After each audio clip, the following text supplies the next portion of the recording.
Makes it into 95 of Bolts. Here comes the caution. Flag is dropped here at Daytona, and away we go for the first time. Nicholas Porcel, Sean. It looks like most get through unscathed. Look at that, there's Reed Gibson. A big move at the inside line of Doms, possibly a little bit of contact. Now, as we've got three wide action going through turns 1 and 2. And they're underway. Eric Hahn takes a nice jump. Wilson hasn't let him go very far. Go out here for Circuit Spa Francorchamps. Alex Johnson's off to a brilliant start there. See just how oddly shaped this one is. We saw in the background Eric Hahn go for a bit of a swing, and he's gone and he's over. New stuff. Cody Graham's the one-on-one up into second place. Alex Johnson 6/10 lead at the moment. They're dicey up front. There's Andrew Kessel, just insane. They are ready to go. The lights are out, and away we go for the very first time here at Okayama International Circuit. Finley Fitzsimmons. Good evening, everyone, and welcome to the Old Bastards Racing League Kim Bowl Cup Series. I am your host, Gareth McAllister, bringing you the action with Team Goon Squad in 1080p and 60 FPS if my Australian internet can allow me to do so.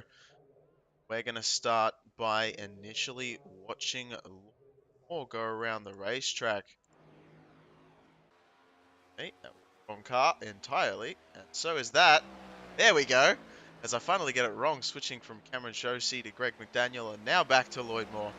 As as we get the tower up and running for qualifying, so you can see where your favorite drivers may end up here in qualifying tonight here at Kansas Speedway. Now, if you recall what happened last week, quite a different race for the Old Bastards here at the Kim Bowl Cup Series.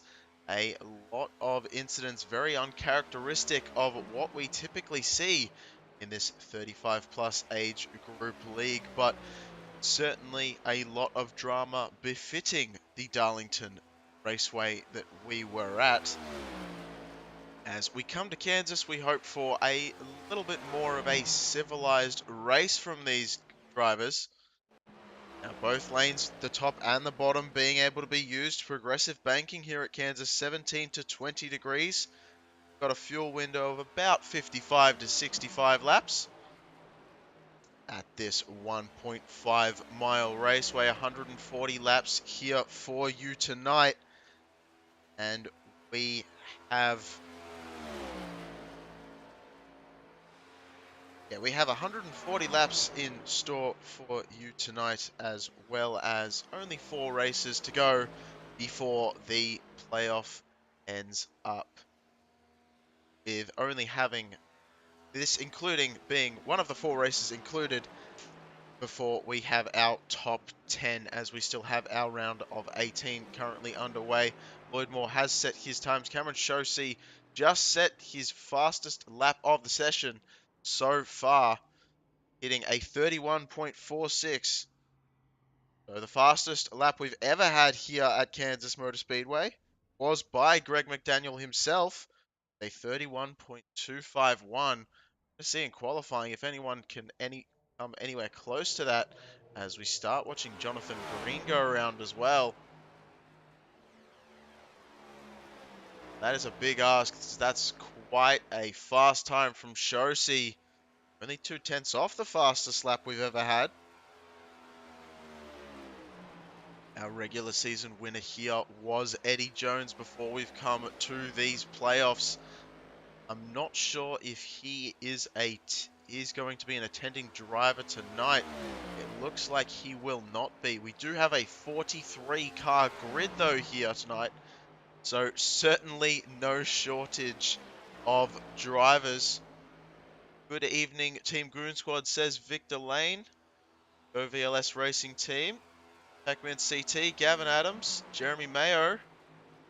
Usual assortment of people we see week in and week out. Thank you very much for joining. And have a very happy Sunday night, I should say, for you guys as well, as Jonathan Green managed to get himself into the 10th position by the end of his lap. Our favorite tonight is going to be Dwayne MacArthur once again, just like last week, having victory pretty much taken away from him. Not sure if that's the right way to put it, although the Penalty definitely did go to Josh Robinson for that contact towards the later part of that race, handing the win to Thomas Ogle. So Dwayne MacArthur is going to be sitting up there in the 8th position for the moment. John Hinchcliffe with an absolutely stellar lap time, 31.45, only just beating out Cameron Shosey by mere thousandths of a second. So that is absolutely incredible stuff from John Hinchcliffe there. As we were saying, Wayne MacArthur, the odds-on favourite to win this one, 23 starts, 15 top fives, and 7 wins to his name here at the Old Bastards Racing League. Looks like qualifying has pretty much come to an end at this point, and we get ready to get the drivers out and about, ready to start off. We're going to roll through the grid as quick as we can, as we have quite a number of drivers to go through tonight. John Hinchcliffe starting on pole, doing a fantastic job bringing it home, just mere 6 thousandths ahead of Cameron Shosey, sitting in the 2nd position. Mike Watts and Greg McDaniel starting on our 2nd row with Dale Copeland and Jonathan Thea in the 3rd row. Brian Glass and Jim Smith in our 4th row, followed by Shane Wiseman and Josh Robinson, who does have that EOL, so he will be dropping further back to the rear end of the field from that 10th place position. Dwayne MacArthur and Lloyd Moore bringing it home in the 6th row, excuse me, as I try to get my bearings back. As we continue down the order, Robert Garisco and Brian Lindsay in our 7th row are going to be starting alongside each other. Patrick Martindale and Jonathan Green in our, I believe that's going to be our 8th row, 9th row with Jeff Lydon and Tom Ogle. I believe it's taking a little bit for everyone to grid up, but we finally got that going, as Joey Buscemi and Courtney Nelson are in our 10th row. Michael Mueller and Chris Bates in our 11th row, starting together with Dustin Martinson and Alan Wanamaker, our 12th row, as we keep cycling the grid on back. Ryan Lynch also has an EOL here tonight. He will be starting further back than that 25th spot that he is currently listed in, with Victor Lane alongside Troy Baker and Kermit Gentry Jr. starting in the 27th and 28th positions on the 14th row. 15th row is going to have Michael Dow and Chris Walsh. Donnie Spiker and Wayne Hufford going to be starting at 16th row. Kevin Strandberg with John Hastings in the 17th row. James Waldo and Mark Schrader in our 18th row. We keep cycling it on back, as Dean Gear and Greg Hammond will be in our 19th row. Victor Ryan, Mark Fish starting in our 20th row. Hang on, we're not going green. Not going green.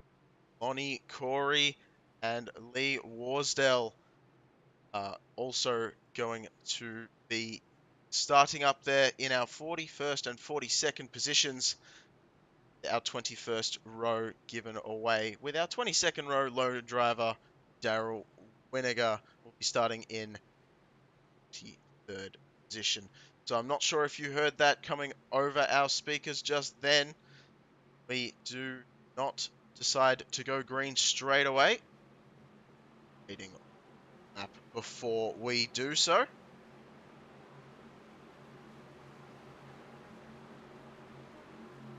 As there has been a bit of an issue recently, as I potentially look to see if I can fix another one that may have, no, that's all fixed already. So we don't have to worry about that, just double checking on my end.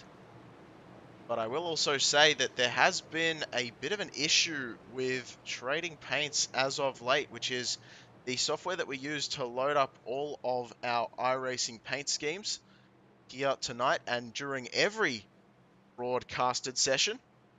And unfortunately, we have had a few issues with that as of late recently, so I don't believe John Hinchcliffe will have his paint scheme show up tonight, which is a real shame. And people would say, well, why don't you just refresh the paints? I have done that in the past, and I can tell you that there is a very high chance that I will lose everyone's paint if I do that, and that is something that I'm very not really wishing to do before we go green here. But most paints should be on the cars. I believe we've done a pretty good job in making sure that a lot of that is getting ready to go, as Green, green, green. looking to go underway. We've hit the green flag, and John Hinchcliffe is going to be starting from the pole without too much of a problem. Just behind, you can see Cameron Chaussee filed in behind him very, very quickly. Mike Watts in the third position, as well as Jonathan Thier not too far behind, just following through. And it looks like there's already going to be contact a little bit further back. That's Jim Smith. Hits Dwayne MacArthur. Dwayne hits, I believe that was Brian Lindsay. Brian Lindsay comes back down, hits Dwayne Yellow flag is again. out. No surprise, a yellow flag comes out. Jeff Lydon involved as well. And that is one way to start a race.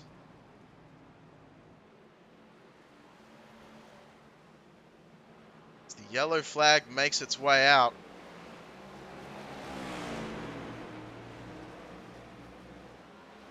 We'll try that start again. Mayo hitting us with the old boy. And the Piggly Wiggly machine is going to keep on driving.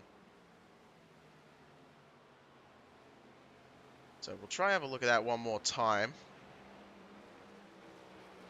I believe that was started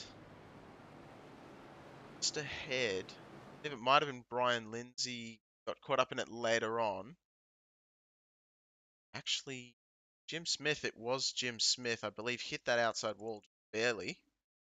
Try and get a decent view of that one.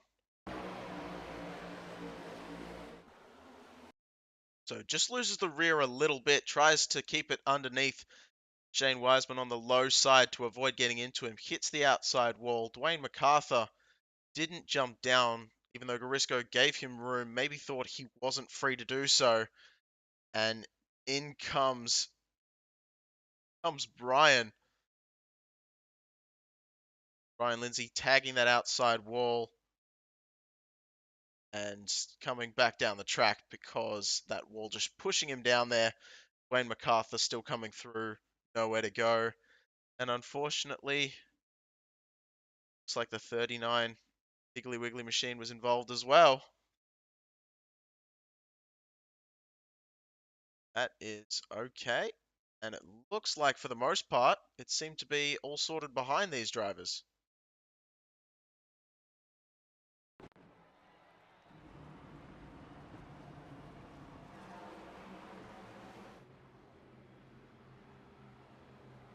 Mayo telling us Dwayne MacArthur had nowhere to go. And, you know, I did say that he may have had some room down below, but again, this is from a slow motion camera. Definitely not doing justice for a lot of these drivers out on track. It never ever does, showing how much space there actually is. But in real time, as we know, split-second decisions take a little while to process in the brain. And unfortunately, sometimes you just don't have enough time with the speeds that these drivers are running at. Just not enough time given to these drivers to react to those incidents in front of them sometimes. So we're going to try and roll it back to green one more time. It looks like every single driver, most drivers stayed out. Brian Glass, the first of the drivers to actually make their way down pit road, sitting in the 30th position. So as I said earlier, looks like John Hinchcliffe, I think, may be the only paint that is unfortunately not loaded up, which is a massive shame, because looks like everyone else has good showing here. Just cycling through to make sure, and it does look like I've got everyone else's paint scheme queued up and perfectly ready to go. So that's about as unfortunate as I can imagine it being. As the number 8 machine for the moment is going to be sponsorless, I guess. And proving that you don't need sponsors. Drive a car quickly.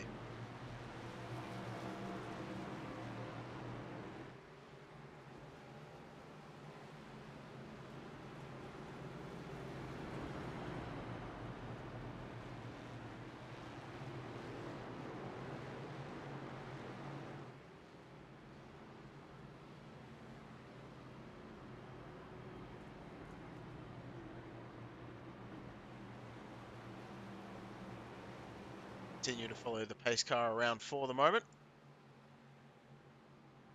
Be heading in this time though. We get ready. Pit speed, I should mention, 45 miles an hour. Nothing too fast indeed. A very hot pit off of turn 4 as well. Something definitely going to have to watch out for. It almost looks like there as it zooms in a little bit closer on John Hinchcliffe's car. The cameraman giving us a little bit of an insight. It actually does look like the number 8 machine's paint scheme is trying to come through. Almost on the side there, but it just hasn't worked out entirely. So that is an interesting thing. We're going to stop focusing on it because I'll be here all day talking about how unfortunate it is Green as flag, we green get flag. ready to go back to green once more with John Hinchcliffe and Cameron Shosey down below. As a great run from Jonathan Thier in the 3rd place position on the high side. He's going to try and get that Google back machine up to the front. It doesn't look like he's going to be able to going into the corner. Mike Watts is right behind. Sean Weisman is going to make his way underneath. Thier for that 4th place position manages to grab it away. Garisco trying to take advantage as well. As Thier had a little bit of a bobble on exit. All the way up to the high side goes Jonathan Thier, trying to regain some sort of advantage. And speaking of, here comes Michael Watts with a huge advantage on that low side line, following Cameron Chaussee through. Shane Wiseman as well following through. So Hinchcliffe starting to drop back now, as the high side doesn't seem to be keying in a lot for these drivers up front. As I say that, Mike Watts takes over the lead, using that outside line. Willing to absolutely send it on that high line. Draft going to be playing quite a bit of a factor here tonight, as we've learned as we go back in the pack, because it looked almost like we had 3-wide action hinting at for a second there. It has sorted itself out since then. It seems like there are drivers all over the place, all so close together as well. As this, we're looking back, we're focused in currently at Alan Wanamaker in the 14th position. Heading back just a little bit to Michael Dow in the 16th, who is underneath Victor Lane right now. And they are side by side absolutely for a long way back.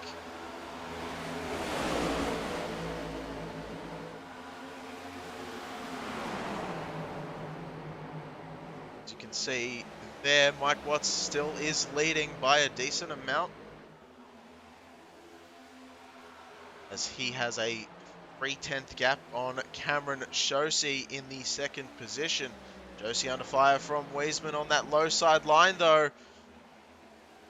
Wiesman not going to have the run on that low side, but using the draft will be able to pull up right to the back bumper of Cameron Shosey. Not as fast as I thought he was going to, but still pretty quick indeed. Checks up a little bit on the mid corner, and it looks like that's going to hurt his exit as well, so he's not going to get the position that he was looking for the lap prior.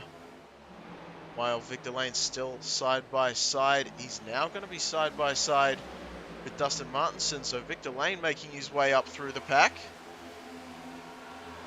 with a 12 position gain already in that 14th position, as they continue to roll around 2 wide here at Kansas Speedway. Well, a little bit of a bobble it almost looked like from Troy Baker just behind. Dean Gear sitting on his back bumper. No contact there, just a little bit of aero moving those cars around.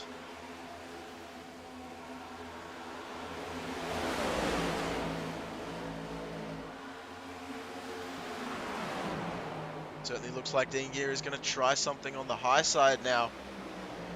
He does not want to stay behind Troy Baker. Fastest lap of the race, John Hinchcliffe managed to pull it off last time by. So still showing signs of life, even though falling back a little bit with a 31.53. A couple of tenths away from our qualifying speeds. Excuse me, 1/10 off of our fastest qualifying speed.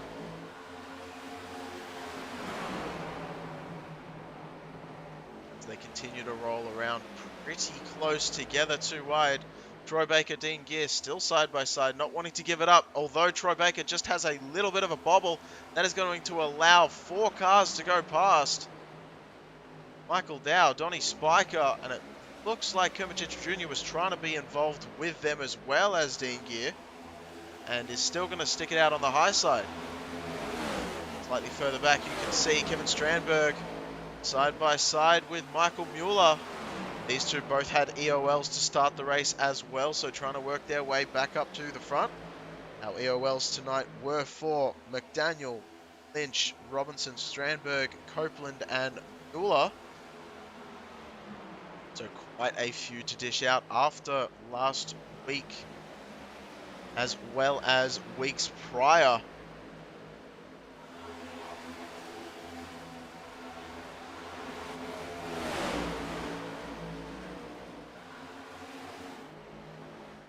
Live timing software does not like it when we have a look further back to the back of the field, as it starts to jump around a little bit, but it looks like John Hinchcliffe is showing that he definitely has the pace that he had to make that qualifying run, as he tries to work his way back up to the front underneath Robert Garisco.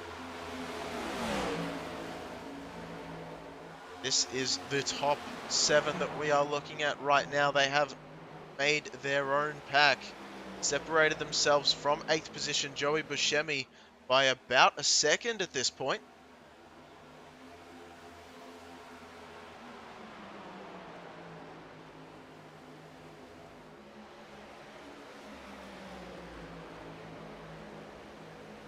So Lloyd Moore is actually battling with Joey Buscemi as they try and make up that gap in front of them. Also a big gap behind them as well.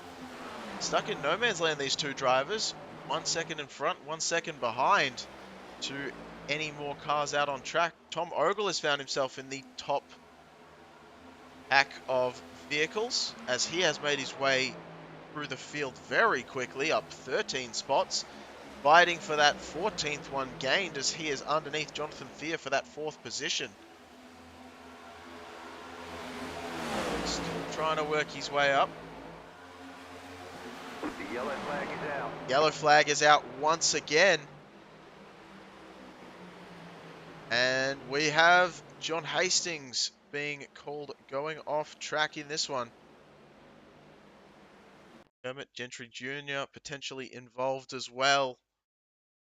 Oh, and that's already happened in front.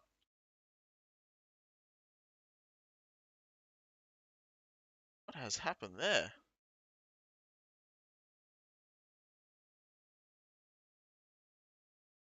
Oh no, I think I just missed a potential incident there as well. John Hastings looked like he may have caught the back bumper of someone just as we were panning away. We're looking for Kermit Gentry Jr. because it said that he crashed and oh my! That was much more violent than we were expecting to see.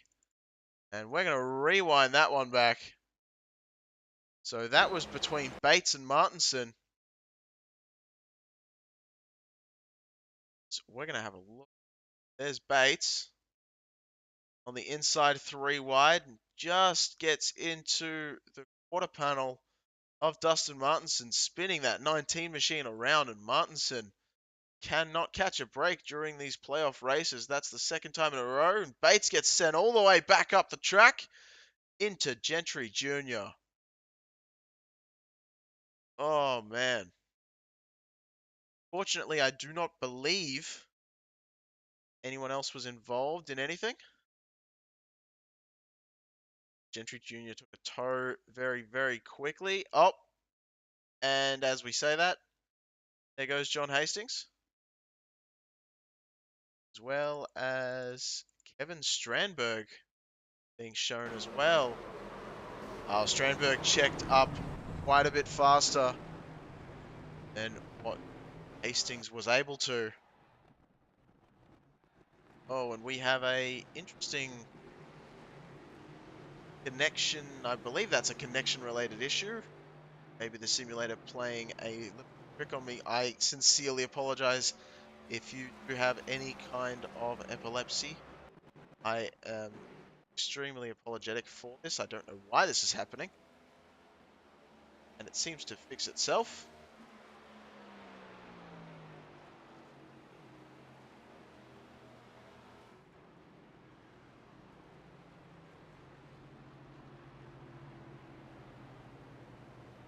They're letting us know Victor Lane cannot be happy. 2 of VLS Victor Lane sports cars getting knocked out at once. Yeah, I can't imagine that would make any boss happy. I apologize if you can hear it in the mic on the odd occasion. That fly I had from last week, I believe it's still hanging around. I'm not sure what the lifespan is of a fly, but it doesn't seem to want to disappear.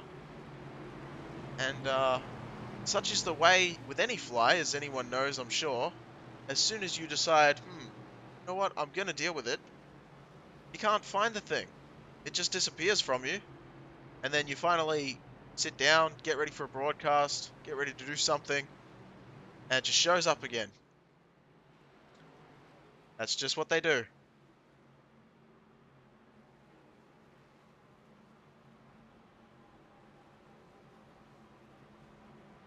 Lace also joining us as well in the chat. Or John, in reference to John Hastings there.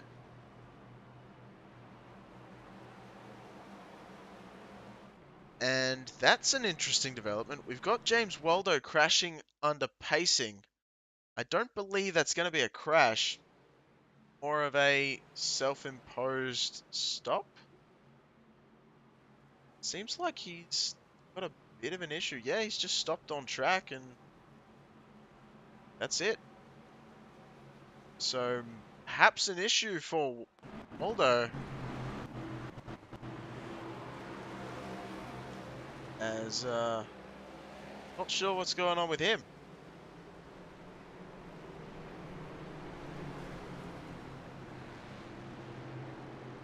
But we will keep this one going.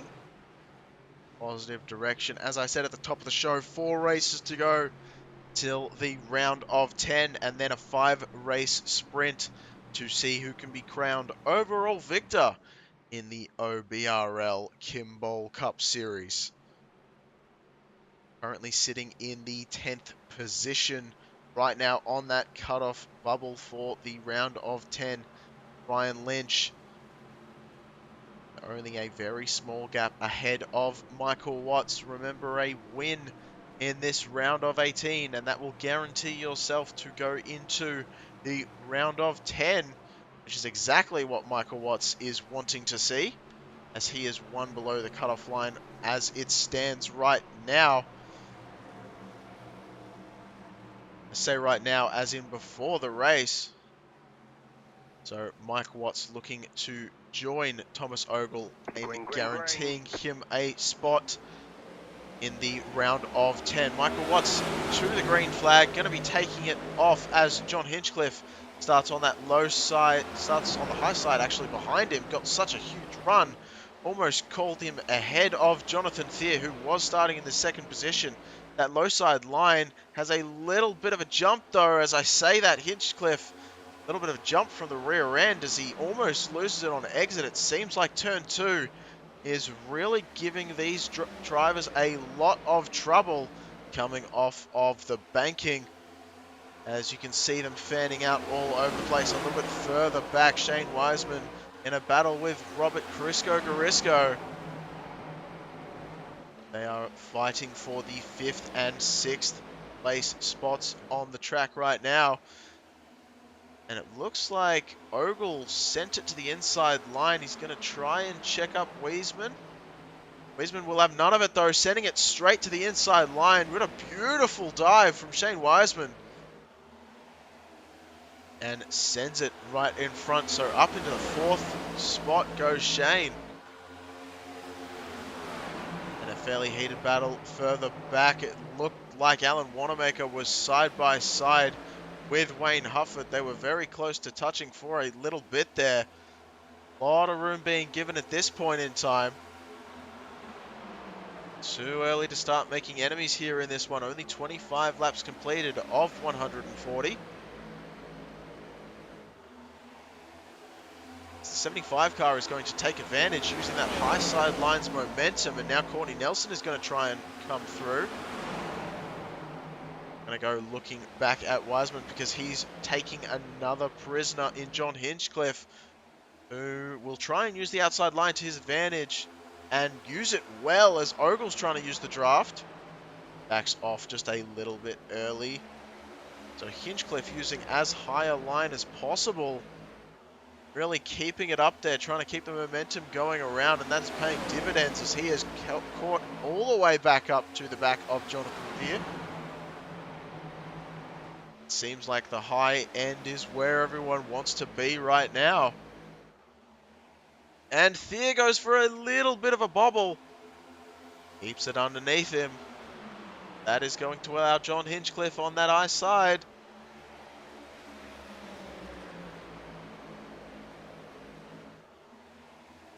Hinchcliffe is going to still be on that high side. Not able to take the position quite yet, as Thier is not going to make it easy for him. That Google back machine seems very, very quick. Even on the low side, John Hinchcliffe is really making those tires work. And Mike Watts, I'm not sure as he's going to see this coming as well, as Thier is absolutely flying at this point. Retaining that 2nd place spot. And he is loving that low side right now. Trying to send it underneath Mike Watts. Not going to be able to do so at the moment.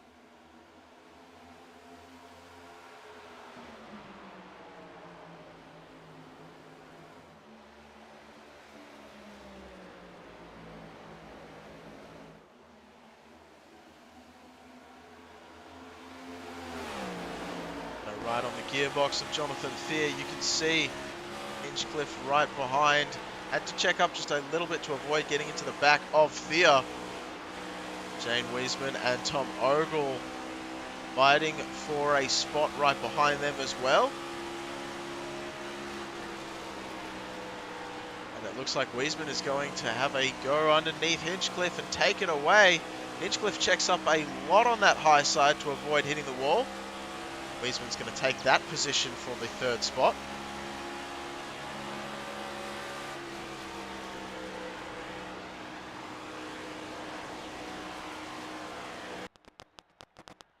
Oh my. Okay, not sure what's happened there, as we're having a little bit of issues every now and then. I sincerely apologize. I know I said that before, but that was bad, that one.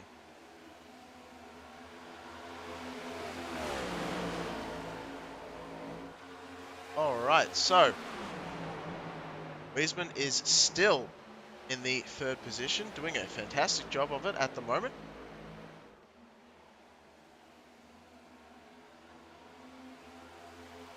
Tom Ogle, though, not wanting to let him go too far out in front. And look who's joined the party. Joey Buscemi has decided that he wants in. And having enough pace to separate himself from the pack behind. And join this pack towards the front.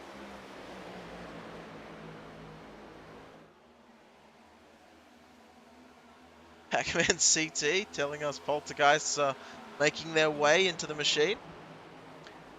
And it does actually seem that way, which that is not a good thing to see. But yeah, so Tom Ogle going to make his way still around in the 4th place position, but trying to fight tooth and nail with Shane Wiesman. I know I keep flip-flopping between Wiesman and Wiseman. I'm going to have to get some confirmation on that, which I think I've done in the past.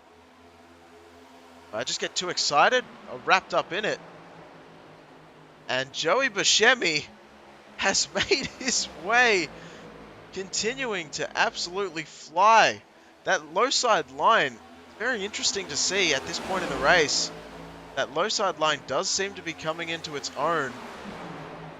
Although it does have to be said, is it eating up the tyres a little bit more than that high side at this point? And you might find it might be that very situation, which is why a lot of the drivers are staying high, wanting to preserve their tyres as much as possible. We will see. As Buscemi and Ogle still side by side. The battle for the 4th position. Buscemi decides to go up high. And here comes Crisco Garisco.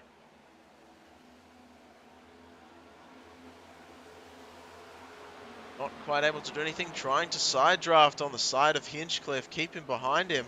Buscemi goes to the low side line. Blocking off Garisco. Trying something again against Ogle.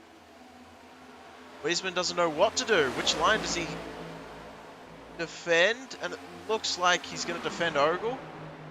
And that looks to have paid off pretty well. And Buscemi's going to be happy to see that one as well as he makes another run.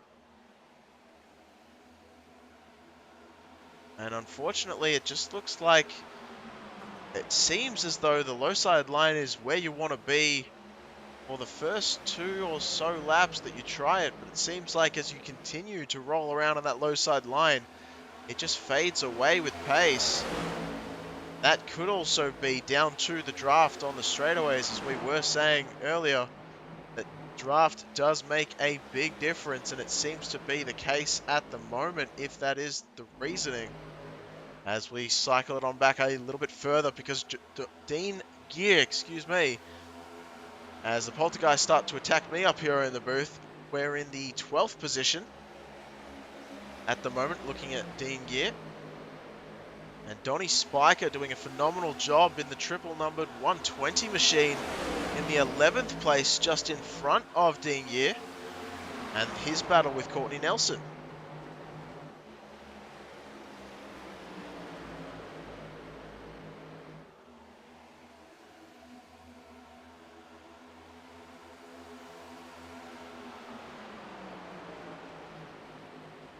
Now we have received reports from the drivers that tyre fall-off can be quite dramatic at Kansas. Oh, and it looks like Courtney Nelson trying to stretch the track out as much as possible. The barriers found themselves in his way. Just earning a bit of a stripe on the right side of that machine. Hopefully not cutting a tyre down, but definitely impacting his race and sending him a bit of a slower machine to the rest of the field as they made their way past.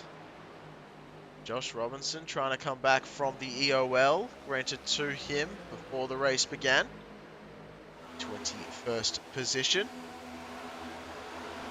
Did show enough pace to make it into the top 10 on qualifying, so it'll be interesting to see how that one prevails. Now, one thing we haven't talked about tonight, which we definitely should mention, is that these drivers are not allowed to use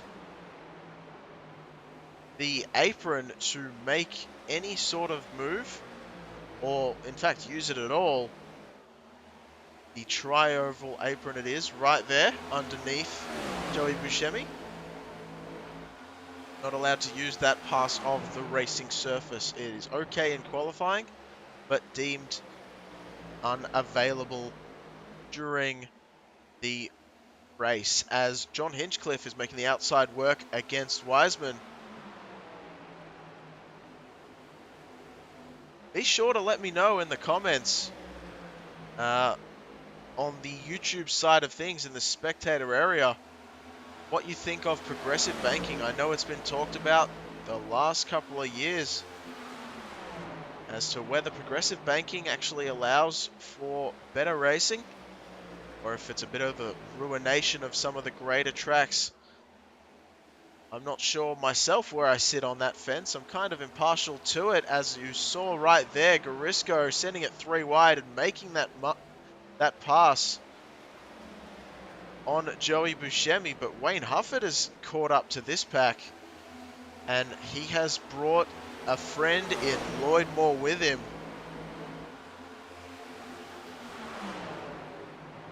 So yeah, progressive banking here, 17 degrees on the low side, 18 on the high side.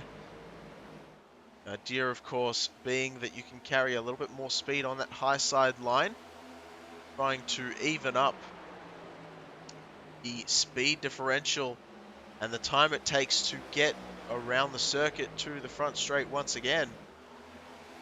As we head out of 4 and back to aforementioned front straight. See Dwayne MacArthur making his way up, our odds-on favourite for tonight's event. Not having as much of an impact as he was hoping to have early on in this race. Qualifying not going his way, but he is building his way back up to the front. As we've seen a little bit more of this sort of, I want to say, positioning happening from Dwayne MacArthur lately. Does seem to be the kind of driver that was always quick on the short runs and lacking a little bit on the long run side of things with tyre preservation.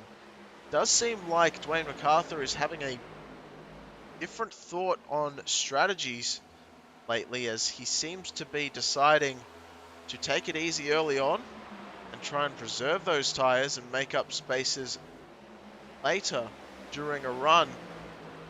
And as we saw during Darlington last week, it seemed to work for him pretty well, as he stayed out front for a lot of the race. Fortunately, as we alluded to earlier, not able to bring home the win. But he continues to make places up in this race right now, to the 8th position now, and trying to bring Greg McDaniel, his teammate, with him.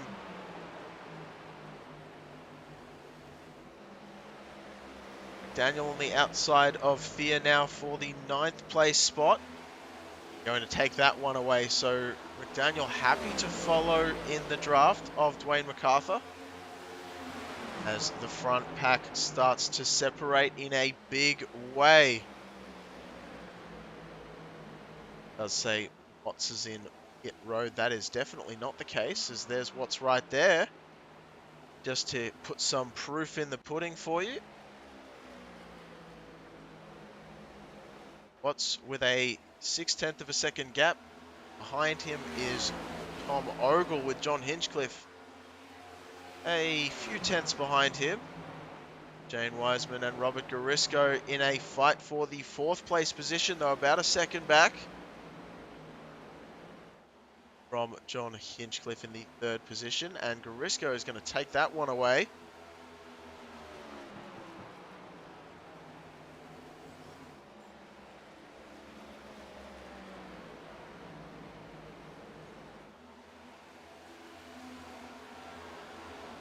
Valet's telling us he likes progressive banking. In my head it makes sense, no other reason. That's certainly a reason to like it. I'm not going to deny that that is definitely a good way to go about it. Backman CT also letting us know it sounds good in theory. No, it does sound good in theory. The only problem with it is that you can... Well, I don't really know. I mean, I find that sometimes, you know, it seems like it works. I guess what I'm trying to say is it seems like it works for side-by-side racing, but when you get cars strung out like we've got now, for the most part up the front, it seems like they're able to retain that gap a little bit easier on progressive banking. And again, I also am not entirely sure why that is. It just seems to be the case as we look at Josh Robinson, the 13th position, behind Victor Lane right now. Joey Buscemi just in front. So Buscemi's dropped off the pace just a little bit. And as Gavin Adams also alluded to just a short time ago, and Joey Buscemi is probably one that has fallen victim to that, is the fact that the lower side line does seem to be wearing out the tires quite a bit quicker. As we do have green flag pit stops have been underway for a couple of these drivers, it looks like.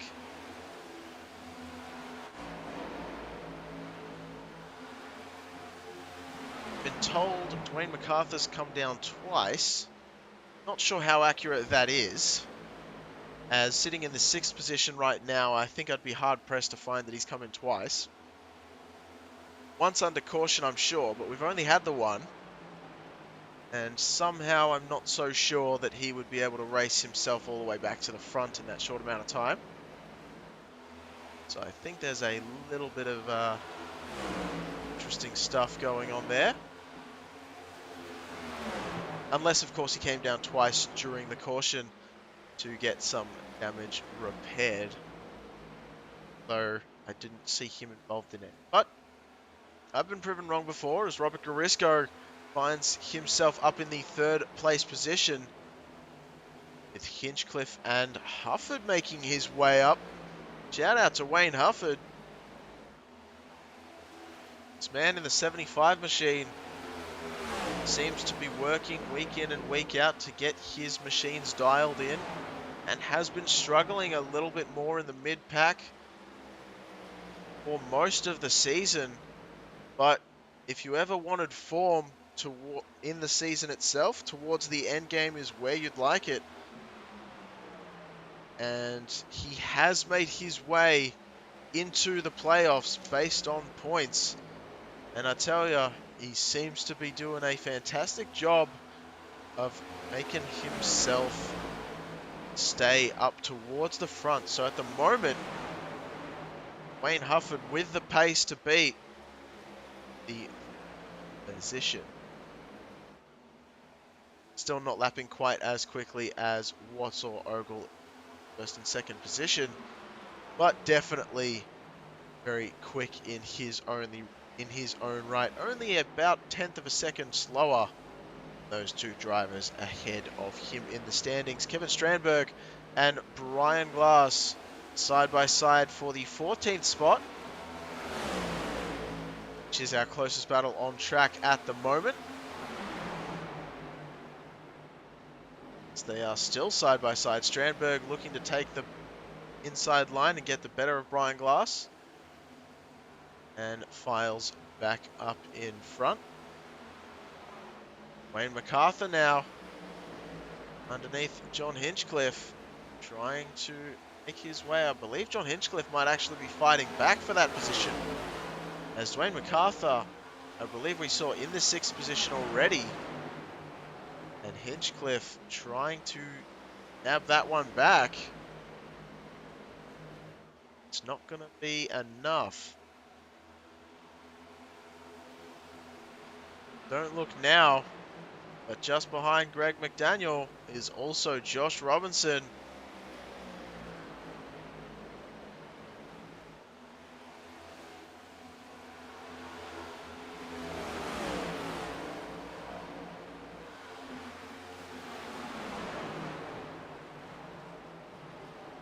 Yeah, Fowler saying that it's a big thing.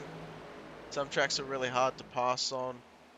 It's hard to pass high, and he's got a very valid point there with regards to progressive banking, as we were talking about earlier.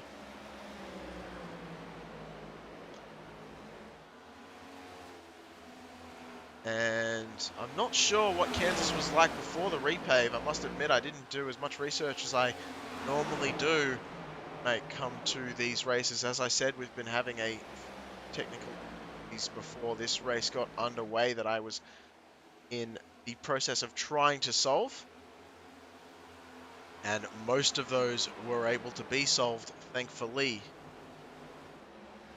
as it looks like Dale Copeland is going to make his way underneath Robert Garisco, as it makes me think Garisco may have chewed up his tires just a little bit too much earlier on his way through. And I'm not sure where Dale Copeland came from, because we didn't talk about him at all during this entire race.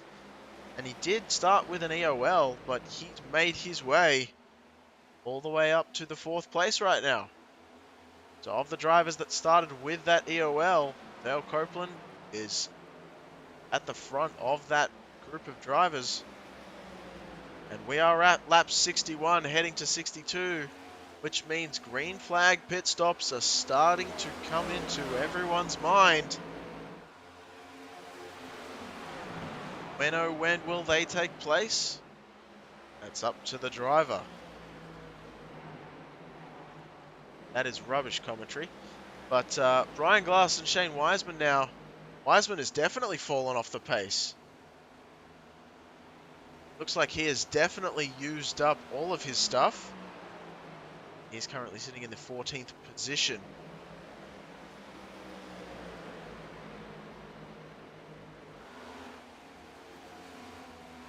Yep, so every single driver last pitted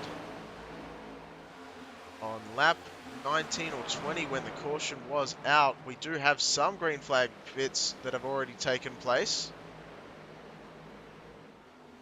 Mike Mueller, Troy Baker, John Hastings down pit road. Darryl Winiger with a DNS, unfortunately.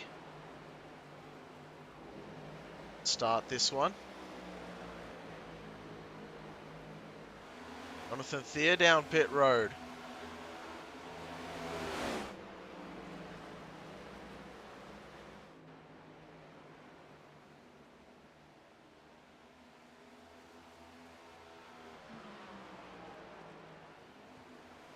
Green flag stops definitely underway with some of the mid-packed machines and a couple of them higher up in the runnings.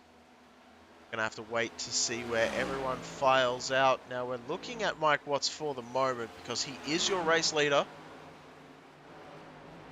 The road racing specialist out front here at Kansas Motor Speedway for the moment.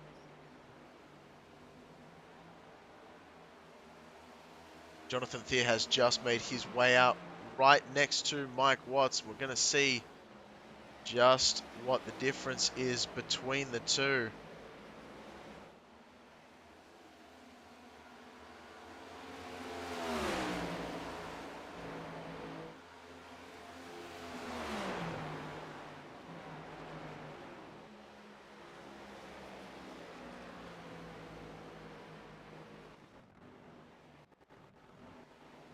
And the poltergeists are back as we continue making our way, trying to not displease them. And you can see Mike Watts is just unable to hang on to the back of Jonathan Thier.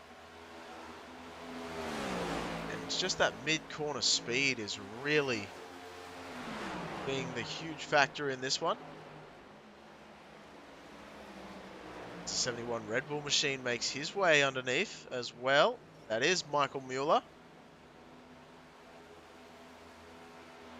Again, a driver that has made their pit stop. Joey Buscemi has come down pit lane.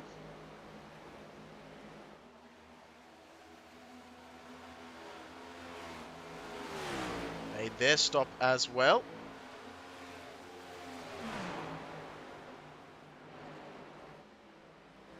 Not sure why it wants to say that Mike Watts is in the pits, which is an interesting one on the tower. Not sure why it says that. But as long as no one else is in pits, unless they actually are, then that is fine with me. We're going to go back a little bit because Josh Robinson has just made his way underneath Dwayne MacArthur. And the man who is the alien better than anyone else at saving tyres is proving exactly where he gets that name. The alien still setting lap times 2 seconds, about a second and a half slower than what he was setting as a best lap time here tonight. However, still 4/10 faster than Dwayne MacArthur just behind him there. You can see already the gap being built up after only a lap since the overtake. And Tom Ogle has come into some interesting moment there with a little bit of a bobble, but also Dale Copeland making that move as well as Wayne Hufford not too far behind.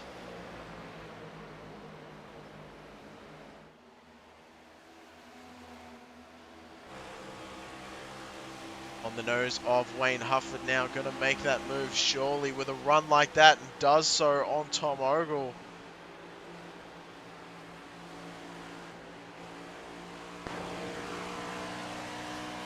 And switching to the gearbox, you can see that move cleanly done. No issues or worries whatsoever. So Wayne Hufford making his way into the third position.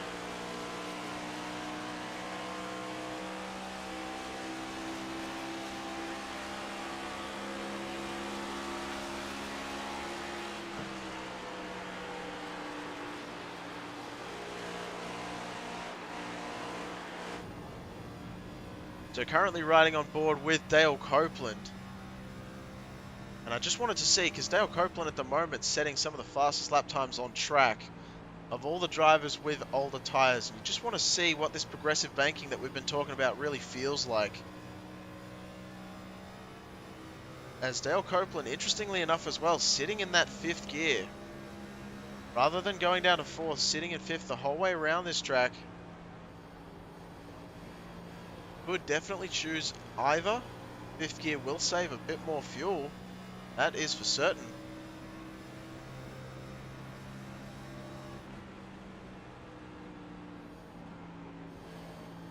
Just see, I love this gyrocam shot. You can really see the banking come into its own as he's about midway up. Probably around the 18-degree mark of just how many degrees of banking is making his way through at the time.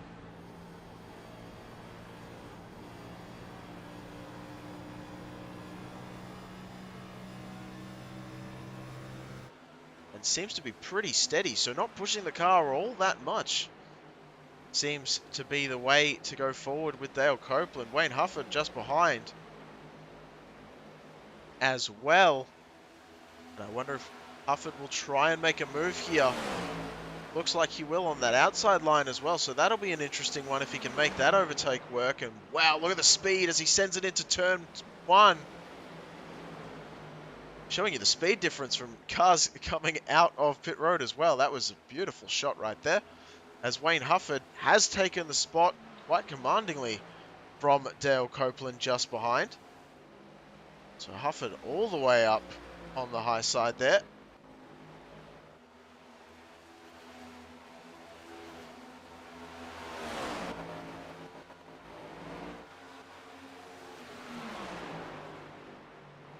Does seem to be the case on the YouTube side of things that people are for the banking of progressiveness, as I struggled with my words for a second there. But Dale Copeland trying to fight back. This is what we were talking about earlier with the draft coming into play. Copeland does want to be lower on the track than what Hufford does. So Hufford's going to have that run out of the corner. But Dale Copeland using that draft doesn't look like it's going to be enough for the moment. Sent it to the inside line. I wonder if this is actually going to hurt Dale Copeland. Sticking to that lower side line, as we said, might be chewing up the tyres just a little bit more than the high side. Greg McDaniel currently in a fight with Kevin Strandberg for the 7th position. Strandberg unable to complete the pass. Oh, and sending it into the next turn. Absolutely crazy send into turn 3 out of 4. And it looks like Strandberg is going to take that position away. They're still going to be side by side though. Even if it went Strandberg's way at the line, they're still side by side heading into turn 1. Strandberg, it seems like the lower line, they're sending it in so much deeper. But unable to keep the exit speed exactly as high as they would like it to be, as Greg McDaniel still keeping it right up there. The one machine. Strandberg going to have to put the slide on him, and does so to be able to make that pass official.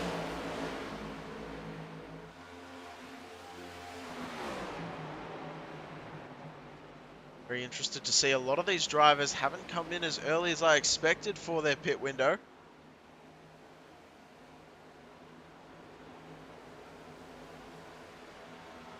I will say that my pit window was based off of these drivers staying off gear, but it also looks like everyone came down that last caution, so that is probably a much bigger factor than the whole fourth gear scenario, as this is certainly interesting. Have a look at this.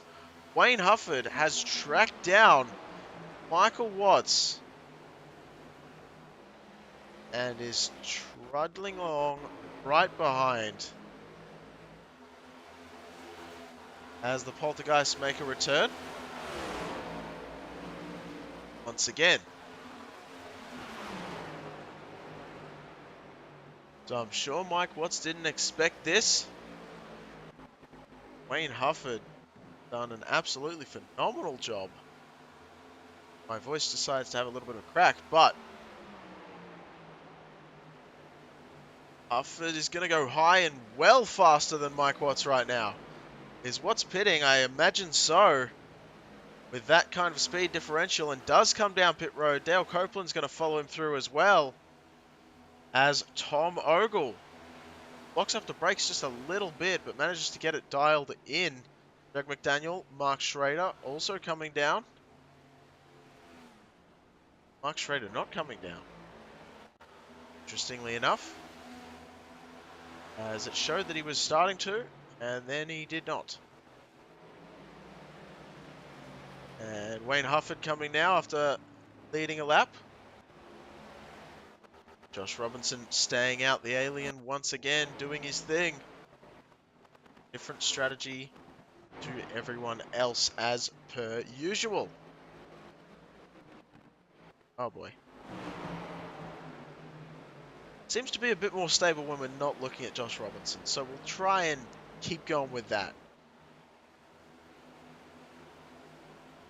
As I do apologize, it is almost certainly my Australian internet that is not helping me out with this.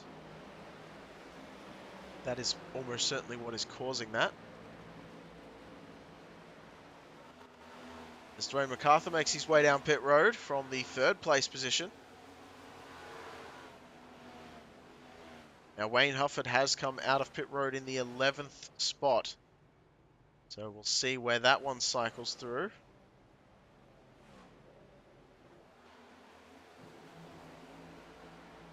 As I say that, it looks... No, Wayne Hufford's just come out now. Now, lifetiming software is also lying to us a little bit. Wayne Hufford is in the 14th position, with that one lap earlier pit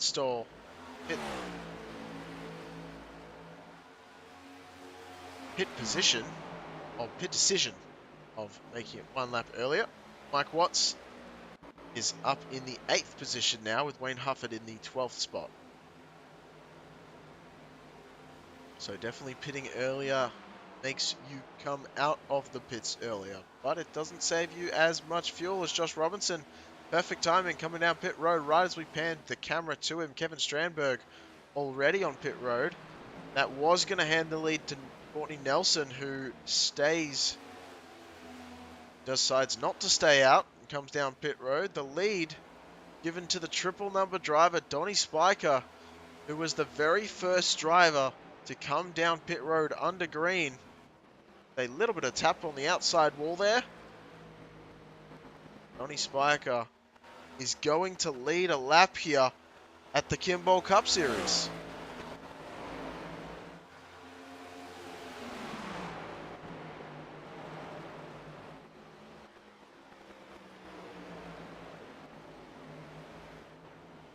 Jim Smith has decided to hang it up.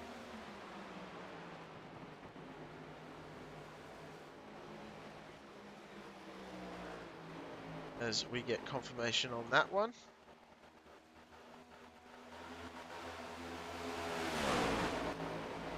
Sorry to see that, Jim. As do me a favor and grab me one as well.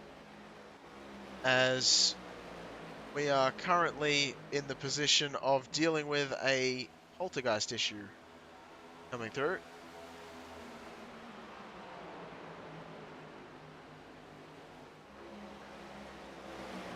But we will try and keep it as entertaining as we can, regardless of the situation. So Donny Spiker still leading the way with another lap led to his name. The 120 machine doing a fantastic job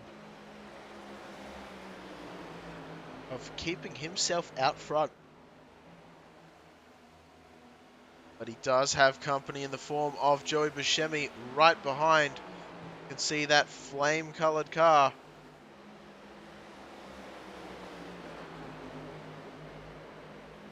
Both these drivers pit very early on. Donny Spiker, lap 60. Joey Buscemi, lap 65.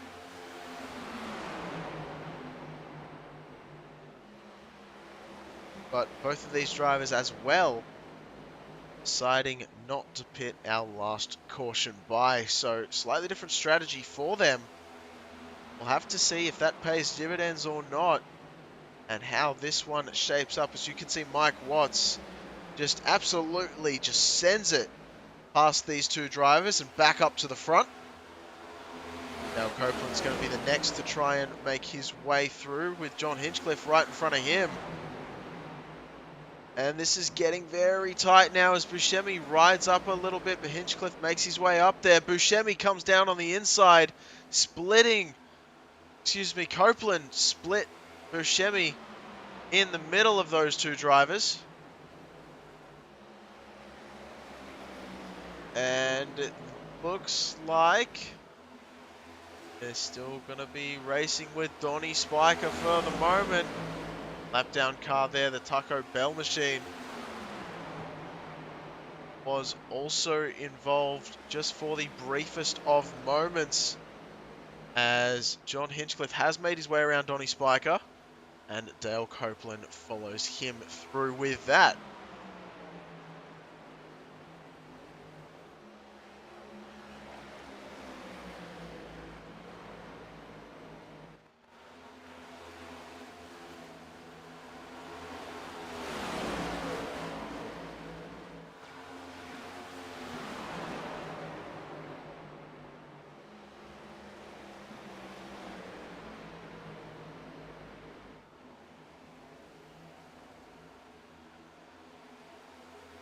So currently looking at Joey Buscemi sitting in the 5th place position, has Donny Spiker just ahead sitting in 4th.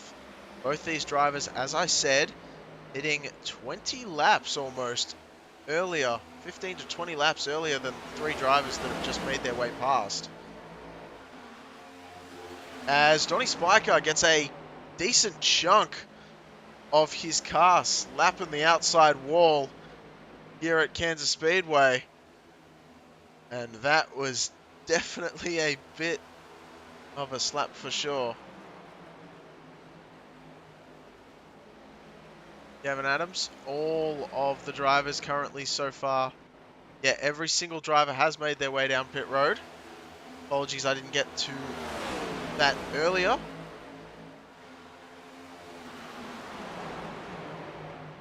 Yes, every driver has come down, and it looks like Mike Watts has taken the lead back without too much trouble. Dale Copeland in 2nd, and Wayne Hufford is really the one that's been, I guess, the one that's the most unfortunate from everything that has happened right there, as he is going to make his way through the field just a little bit slower than Mike Watts, who was his competitor coming into the pit cycle. Again, Mike Watts pitted a lap later than Wayne Hufford did. A lap earlier, excuse me, than Wayne Hufford did. So getting out a little bit earlier. The yellow flag is out. And the yellow flag bringing everything to a standstill. Not sure who that was for. Don't actually have... Interestingly enough, do not have a reason for that one. I do wonder if it was Jonathan Green, though. Because it seems may have been passed by a few.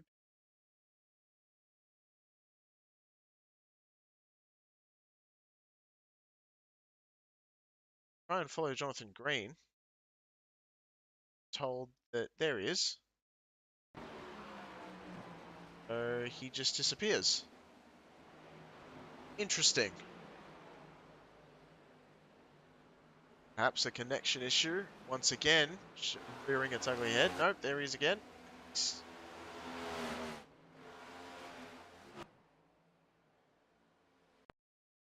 Sure, what's happened to bring out this caution? I do wish I knew.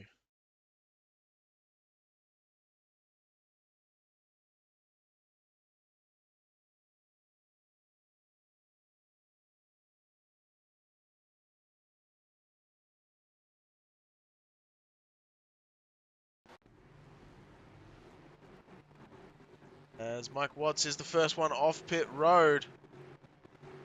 Dale Copeland following closely behind, and Lloyd Moore way to the third. Gremlins taking over the poltergeists. Gavin Adams.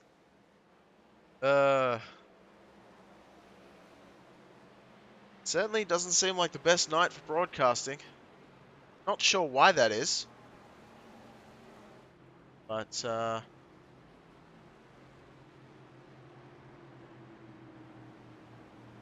can't help but wonder if it's actually got anything to do, like, it won't.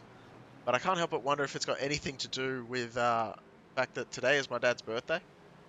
And I wonder if just, like, people are calling him with, like, a Zoom call or a meeting or something like that. And just eating into my connection a little bit too much. I can't help but wonder that. I'm sure it's not the case, but you never know.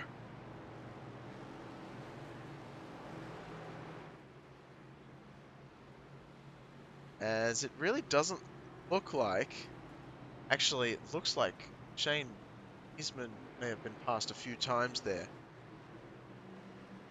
Just have a look at what happened to Shane, and maybe he had any part in what happened to bring out this caution, because we genuinely have no real reflection as to why, and it looks like he's just not showing up at all. So perhaps the iRacing god's playing a trick on me now as well.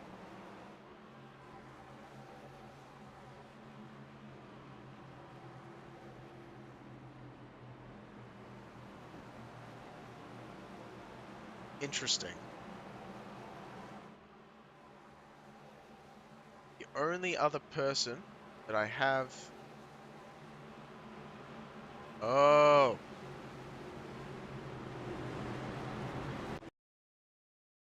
Alright, so let's try and back this one up. Because there may have been something here.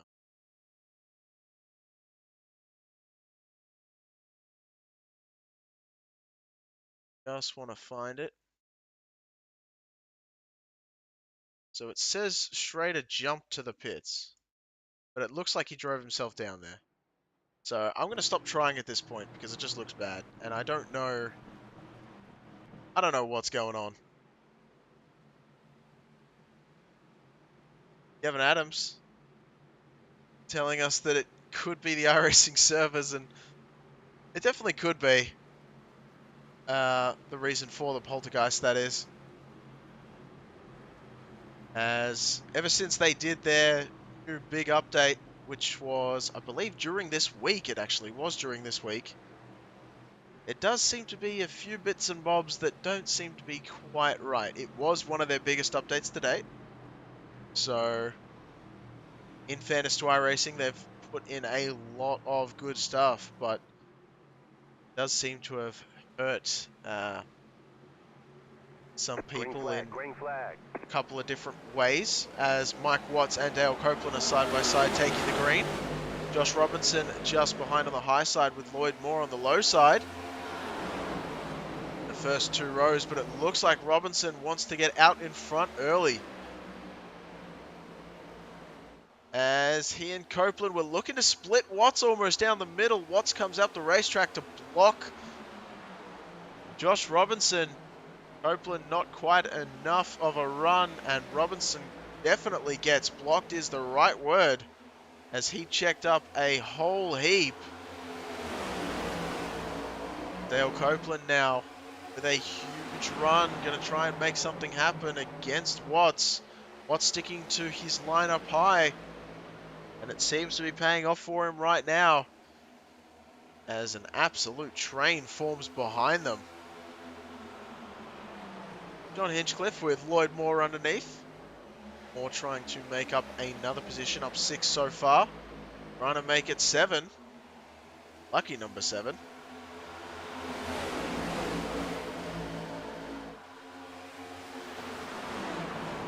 As falls off a little bit does Lloyd Moore, so bringing it back. So Josh Robinson and Joey Buscemi now, as a very close moment, Hinchcliffe goes for a little bit of a drive down to the apron, manages to keep it underneath him and files back in line in about the 10th position. Very, very lucky with John Hinchcliffe, as well as Joey Buscemi and Josh Robinson. All three of those drivers getting about as close to each other as possible. I believe there may have been 2 separate ones, though. I believe Buscemi and Robinson got very close together and Hinchcliffe just got loose on his own, but it was very close regardless of what the cause was.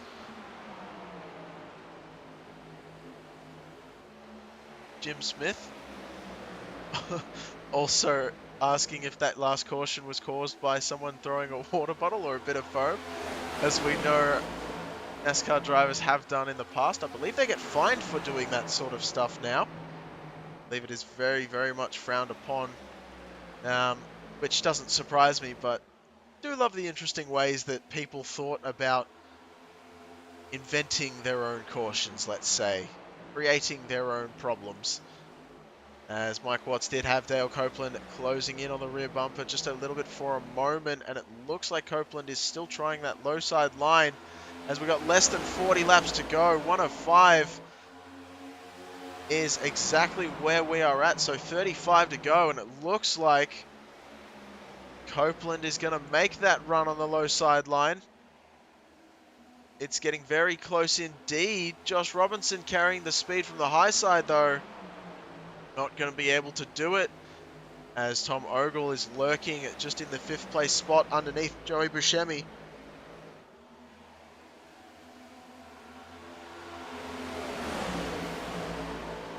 Yeah, Jim Smith also letting us know that he's had the entire field linking and then coming back ever since the update. So once again, the update may be the reason for this. Regardless, we'll still try as best we can to keep it in check, as Greg McDaniel has a little bit of a scuffle with the wall, and it looks like the wall won, as Kevin Strandberg is trying desperately to claw his way up the field due to that fact, but not going to be able to do so. Robinson still in that 3rd place position. Buscemi to the inside. He's going to take it away in the mid-corner. Going to have to slide up and block Robinson if he wants that position. Does. Oh, that's about as close as you can get. that was scary close, as Josh Robinson had to check up, I'm sure, to allow Buscemi in, and that's going to leave a bit of room for Ogle on that low side line, who does not take it. The Miata teammate sticks behind.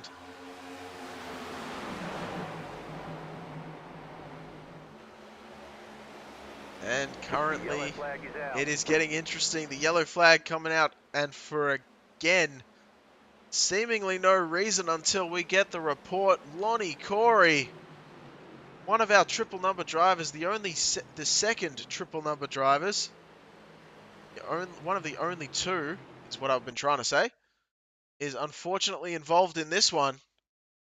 Oh no, the Piggly Wiggly as well. So the 2 drivers just get into each other, and it looks like they're just stuck like glue. Absolutely sent to the high side. Mark Schrader. It's a little bit of net code, but it doesn't matter, because then he gets full-on contact with the 115 of Lonnie Corey. Corey ends up going to the side. And parks it down there. Thankfully, everyone else able to avoid that situation. That was a real strange one. It just looked like both drivers were glued to each other.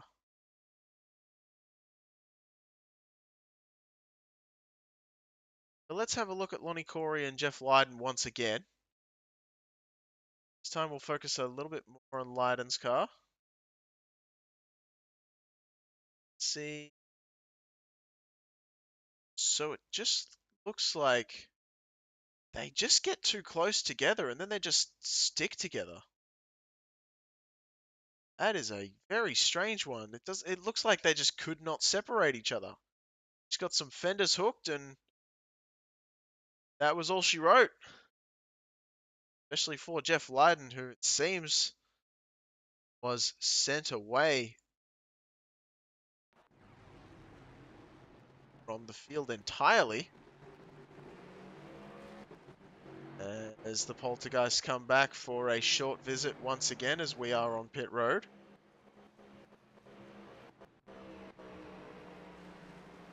Please tell me it's a short visit. It does look like it sorted itself out.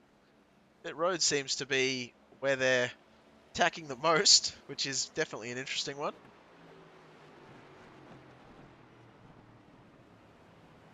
Jim Smith telling us we could see that one brought out. That's exactly right. Yeah, that was a definite collision between the two of those drivers.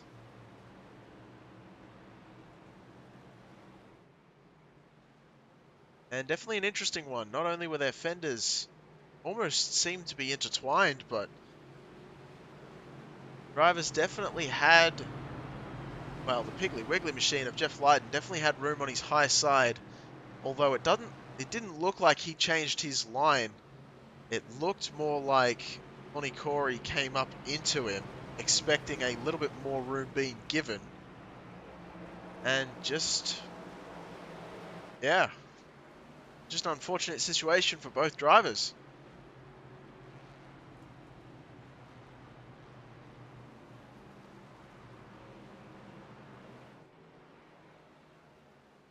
Fletcher Hillman Jr., welcome to the stream. If you've been watching the entire time, then thank you for sticking around, and welcome to you for joining the spectator area. A little Magna traction going on. Well, you know, they often say, I will often see NASCAR commentators call it as, what was it? 4 tires turn better than 2? Oh no, 8 turn better than 4. One of those. I think it's 8 turn better than 4. And in that situation, they did turn better than 4, just in the wrong direction. They turned right when they needed to go left. And this wasn't in opposite land.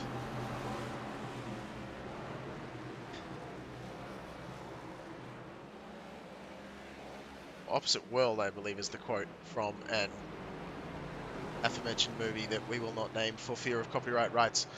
Greg McDaniel going to be starting up the front this time with Mike Watts in the second position alongside on the inside line. McDaniel has chosen the high side.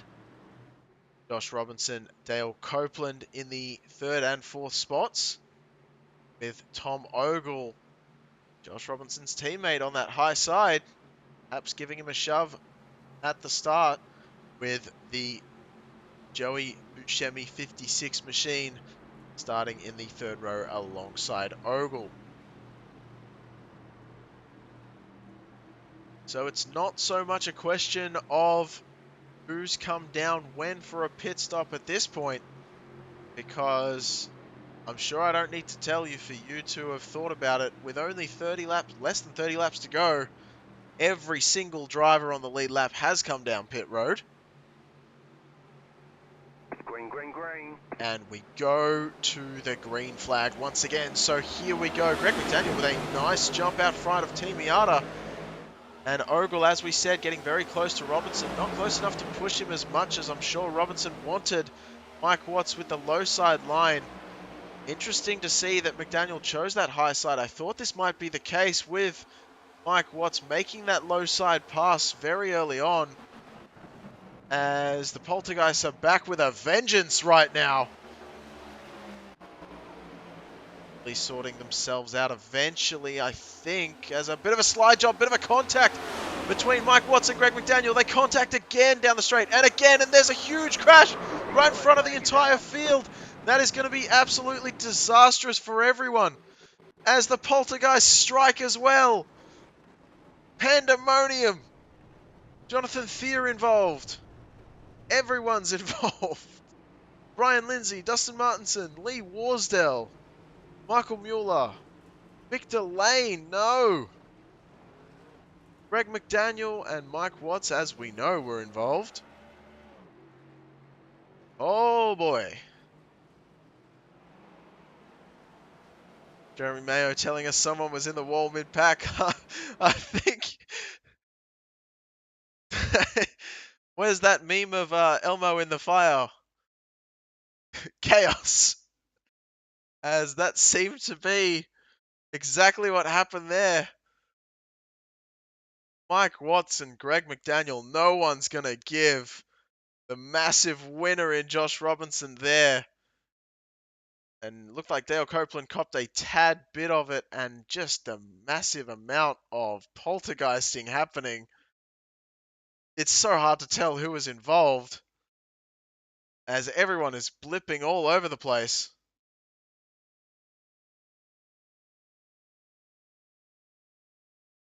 Oh, Dean Gear gets a little bit of the back of Mike Watts, though. As John Hinchcliffe is on that high side line, hopefully able to avoid it. Everyone coming through does avoid it. And I'm going to stop looking at that for fear that that'll cause more issues with poltergeisting. So if it weren't poltergeisting, that would have been an amazing wreck to watch on replay. Unfortunately, we are going to avoid that because I'm just going to hurt everyone's eyes, as well as hurt my own pride, as I feel ashamed that I have to bring it to you in such a way that it is doing that blipping.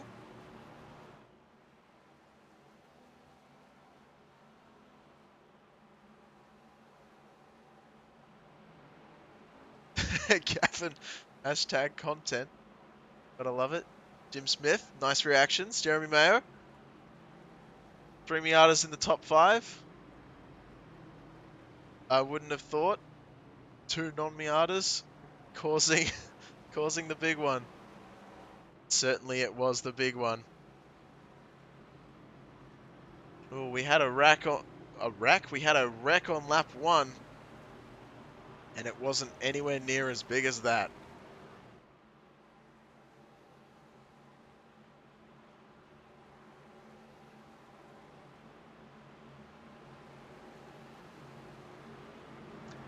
So,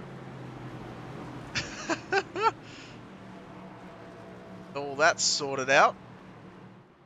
And no drivers coming down pit road, unsurprisingly, as it would take far too long to come down through the field.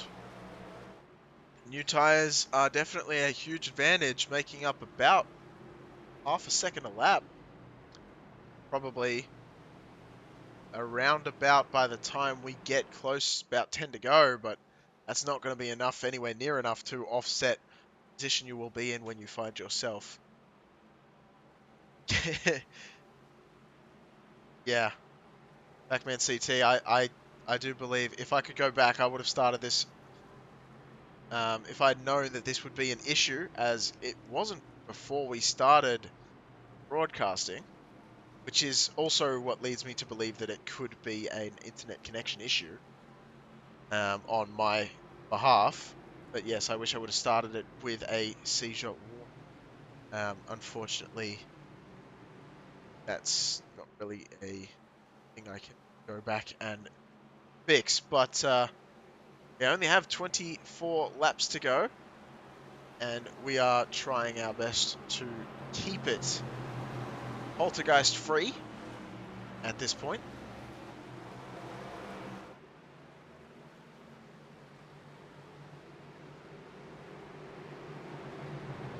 Starting on our front row, Josh Robinson with Dale Copeland alongside. Josh choosing the low side line. That might be the smarter decision at this point in time. Only a shorter run to go to the finish. Tom Ogle on the inside as well. Another reason why Josh Robinson may have chosen that line with his teammate just behind. Joey Buscemi on the high side of the second row with Robert Garisco and Lloyd Moore in our third row sitting back there. So it's also worth mentioning Brian Glass made his way up to the 7th position. Started there and now finds himself right back where he began. The biggest mover of the race, Wayne Hufford, up 23 positions, currently sitting in the 9th position.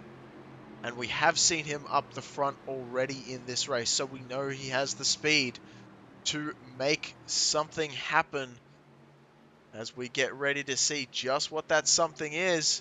Green, green, green. And we're under green once more. Josh Robinson takes the lead away. Tom Ogle pretty close behind, providing a little bit of an air bubble push. And it looks like Josh Robinson is going to use that to his advantage to the inside. Team Miata teammate is going to come with him with Tom Ogle in the 2nd position. And Copeland is going to have to settle for 3rd for the moment. Bumper completely taken up by Garisco right now. Buscemi all the way up the racetrack.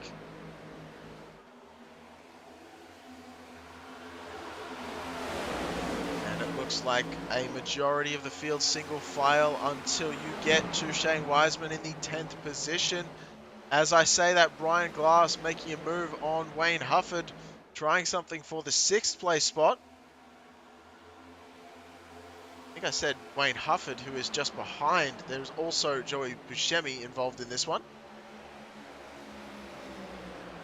As Buscemi sticks in front of Brian Glass. And Hufford still trying to make his way around the Kodak machine.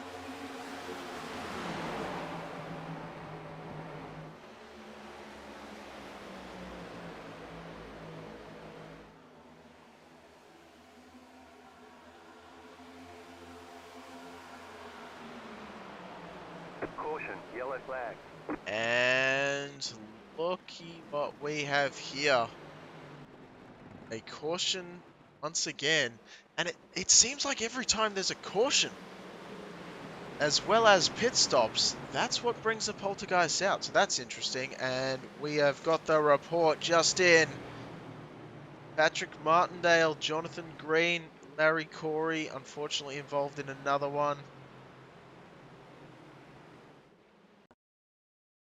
Patrick Martindale seemingly by himself for the moment. May have not been the cause and may have unfortunately gotten tagged himself. We'll see exactly how he's involved in this.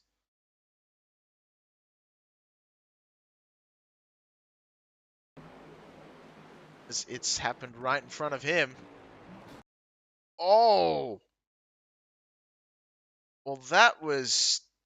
The 98 was parked on the actual just sideways. What happened there?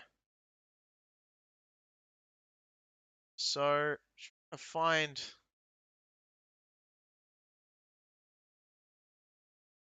It's a real interesting one. I don't actually see... Yeah, so that's Jonathan Green. That's what I thought.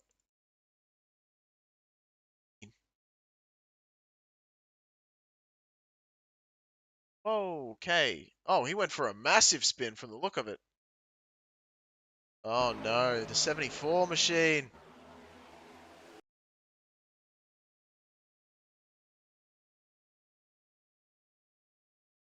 Oh, just a little bit of contact between the two with Wanamaker. And that will absolutely send that 98 machine. That will send Jonathan Green reeling as he tries to lock down the brakes. You can see skidding all the way through. Everyone going every which way to avoid that incident. And unfortunately, the banking not helping in this scenario. Oh, the 115, that's Larry Corey. Not Larry Corey, excuse me. That is Connie Corey, unfortunately getting involved in that one. Dustin Martinson, I believe, managed to avoid everyone. And Patrick Martindale just comes in with a full head of steam, thinking the bottom was open. But the banking certainly not helping at all. And making it so that that machine came right down into the path.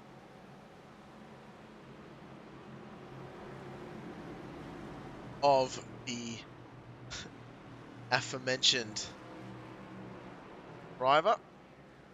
And that is, yeah, that's not much Patrick Martindale could have done.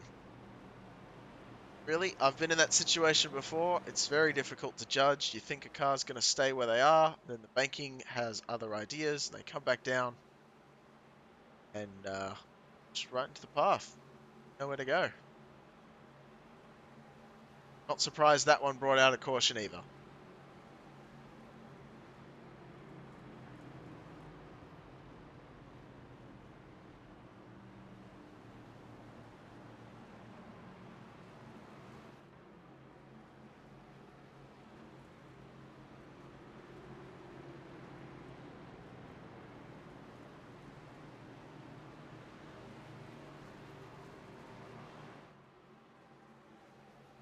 So, we continue this one. Gonna get the pace lights off the car. This time by, there they go.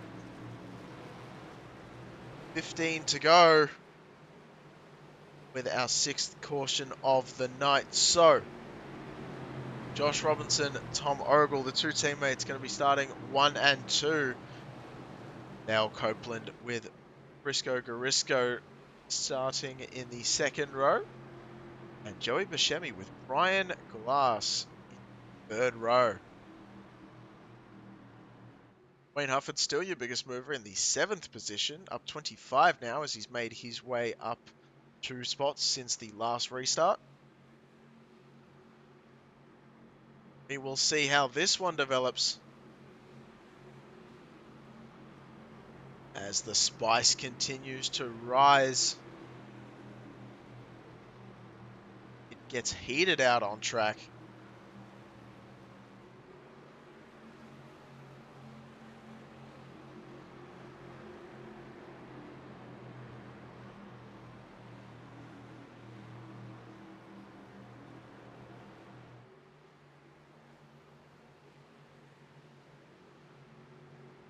Green flag, green flag. The green flag is out. Josh Robinson will be taking a nice jump, bringing Dale Copeland with him. I'm sure that's not what he wanted to see, as he and Ogle both got a good jump, but so did Copeland, and Copeland's going to take that spot away from Ogle and try and challenge for the lead, I'm sure, in just a moment, as quite a few drivers trying desperately to get as much speed as possible and not hit that outside wall at the same time.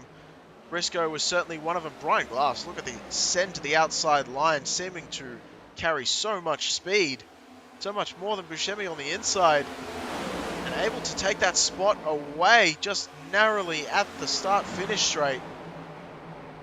And he's going to continue on that high side line. Wow, Brian Glass to the outside of Garisco, taking that spot away as well. Brian Glass, one to watch right now. That outside line paying dividends for him. Caution, yellow And flag. caution once again. And again, Poltergeist come back as soon as the cautions hit.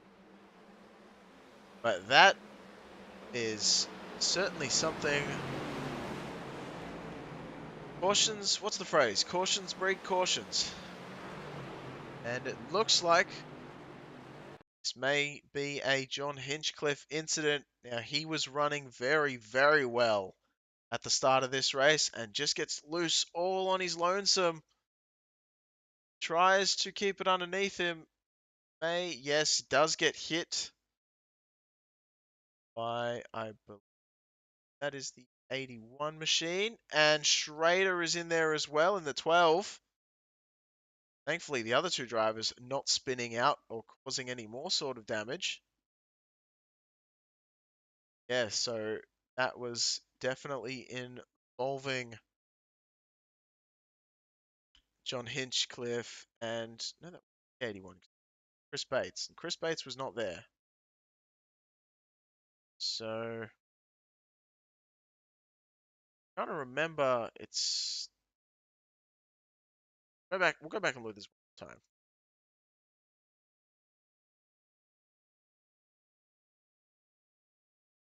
Hinchcliffe riding around, loses it a bit on the rear by himself. Right in front, the 89 comes through. That is James Waldo. And Schrader just cops a little bit of a nick as well. So that's how that one unfolded.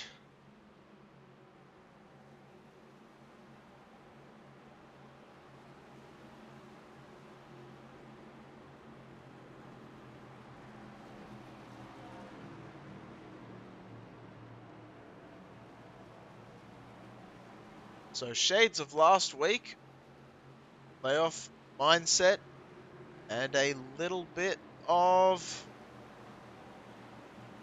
aggressive driving from some of these drivers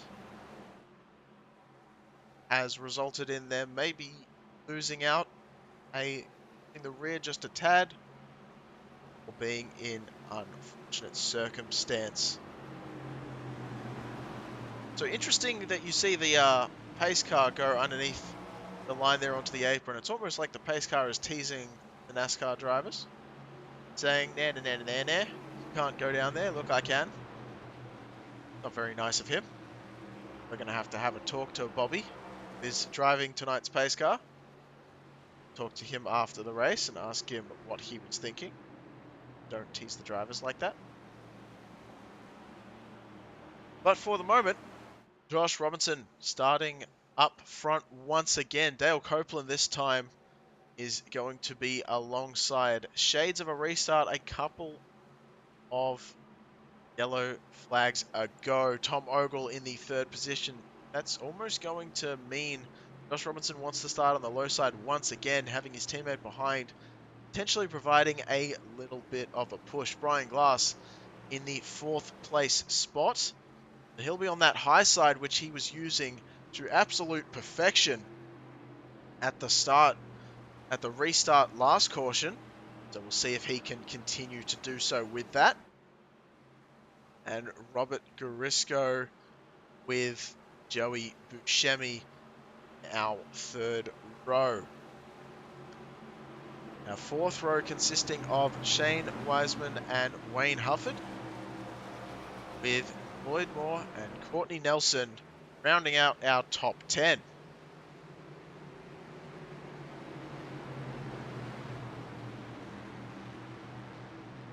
So Kansas certainly giving us a lot to watch and to think about during this race.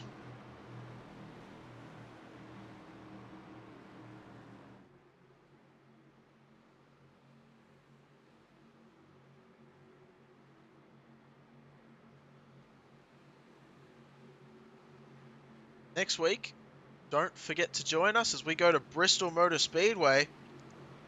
And judging from what we've seen the past two playoff races, we're going to have a very interesting showing at Bristol Motor Speedway. So make sure you catch that one next week at the same time, at the same place. Team Goon Squad broadcasting. So get ready. OBRL Kimball Cup Series, potentially our final restart. 10 laps to go. Under green once more, and we set them off and away. Josh Robinson and Dale Copeland even side by side almost perfectly, but it looks like Ogle's just given it a bit of a shove to Robinson, allowing him to get through. See if Ogle is able to get in front of Copeland as well. It looks like he's just going to be able to slot himself in there, and does so. So he is going to take over that second place spot from Dale Copeland. Brian Glass straight up to the high side as we expected. It seems like that is exactly where he wants to be, using that draft as much as possible on the back of Copeland. He's going to chuck it up high, I'm sure. Is Copeland going to stay up there with him? No. Copeland goes down low, so does Garisco, but look at the speed from Brian Glass on the high side. He just seems to be able to somehow stick his nose in very well and almost loses it. It looked like someone went careening to the inside for a second there.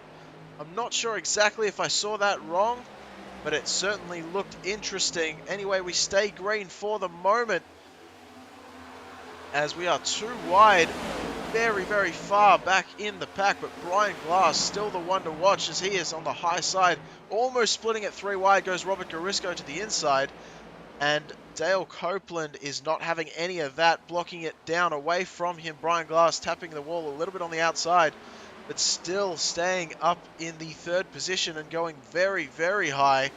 Somehow making that outside lane work, and it is working so well for Brian Glass right now. In the pit road, they must have dialed that machine in something crazy because he has found his rhythm. With only 15 laps to go in this race, he has really come into his own. The 87 machine struggling to try and make it a little bit higher than just hanging out in the top 3. He wants that win, and I can sense it in the air. As Brian Glass is trying desperately to get alongside Tom Ogle. And you can see not too far behind, Joey Buscemi is under fire from Wayne Hufford and Shane Wiesman. All of these drivers fighting for that 6th place spot.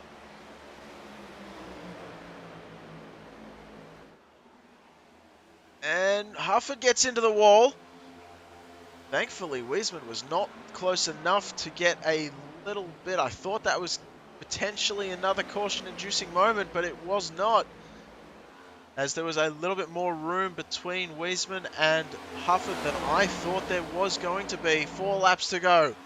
We are winding this one down big time.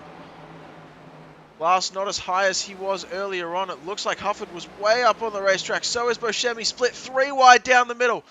Buscemi falling back down the standings 3 wide once again as Buscemi continues to fall down the pack.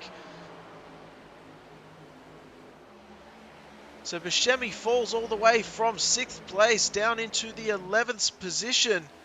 Wayne Hufford now to the inside of Lloyd Moore with a phenomenal over-under move. And it looks like that is going to pay off straight then as he does make that position happen for the 6th place spot.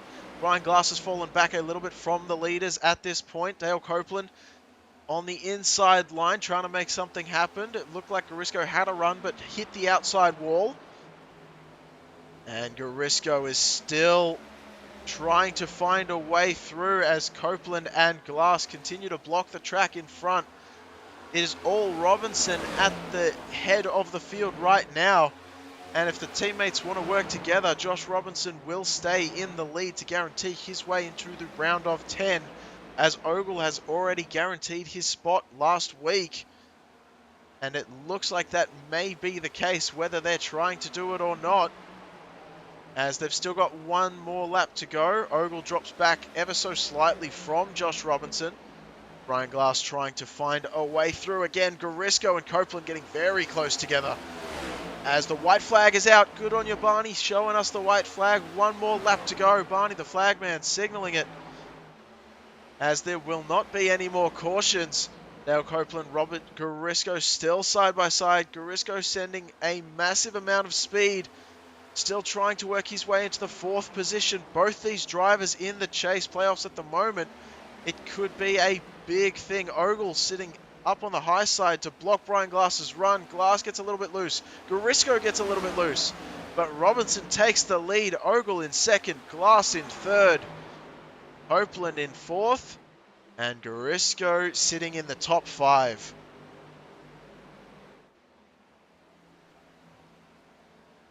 What a fantastic run to the finish, and no poltergeist in sight. Absolutely astonishing driving from these guys.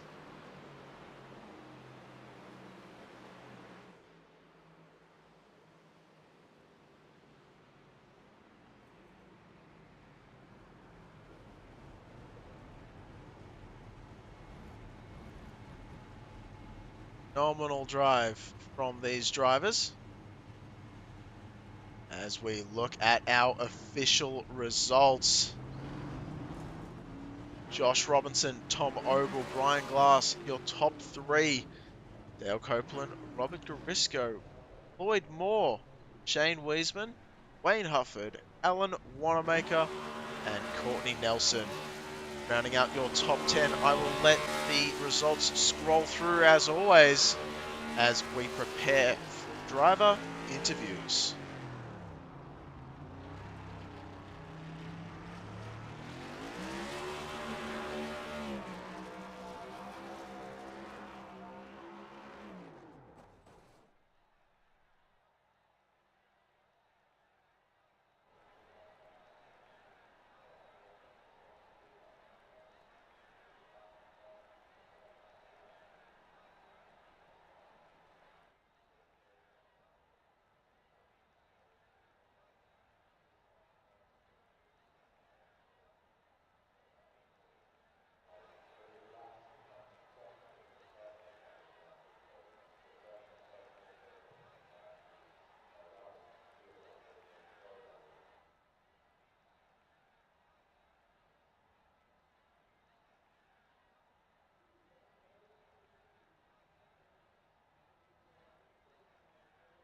All right, we have all three drivers already in the waiting room, eager to get things underway, so we will definitely do that with them. Up first, Brian Glass in the 87 machine, finishing home in third. Brian, how are you doing, and how are you feeling? Doing good. The old Kodak Chevy ran good tonight. It looked like it ran phenomenally. During the mid part of the race, it looked like you may have fallen back a little bit off the pace, but you found something in those last 15 laps or so. You want to tell us what that was? I just got lucky there. That high line, it kind of, if you can not hit the wall, it comes to life. You could turn some fast laps up there. I guess about halfway, a little after halfway, somehow I made it through that big wreck. Just luck. And then got up on the high side and just like, hey, I'm doing pretty good up here. But no, it ran good. I enjoyed it. Well, I mean, it looked like you enjoyed it just from seeing you running. I mean, you had something to challenge both Ogle and Robinson towards the end there, and it just looked like you lost the rear end just slightly coming out of the last couple of laps. Was it really loose up on the high side, and was that the reason why you weren't able to catch up to the two in front of you, or what was going through your head, I guess? Wasn't so much loose coming off as it was just when I'd go in so hard. I think I just finally burned off the right front. Yeah, I never really would get loose coming off because I drive it in so hard and just drift up to the very top. And I think I just burned that right front off just a little bit too much doing that. Well, I tell you what, Brian, we always love watching you, and the thing I also love about you, Brian, is you every single race, I should say to the viewers watching at home, every single race we always have a couple of drivers that make sure to let drivers know how to race, what's going on with regards to penalties and everything involved with the league before the race gets underway. And Brian Glass is one of those drivers that we always get a nice little speech from before the race gets underway. So I want to thank Brian on behalf of everyone watching and in the league as well for that. But Brian, before we let you go, who would you like to shout out, send offs, family, friends, sponsors? The floor's yours for this third place here at Kansas. Copy that.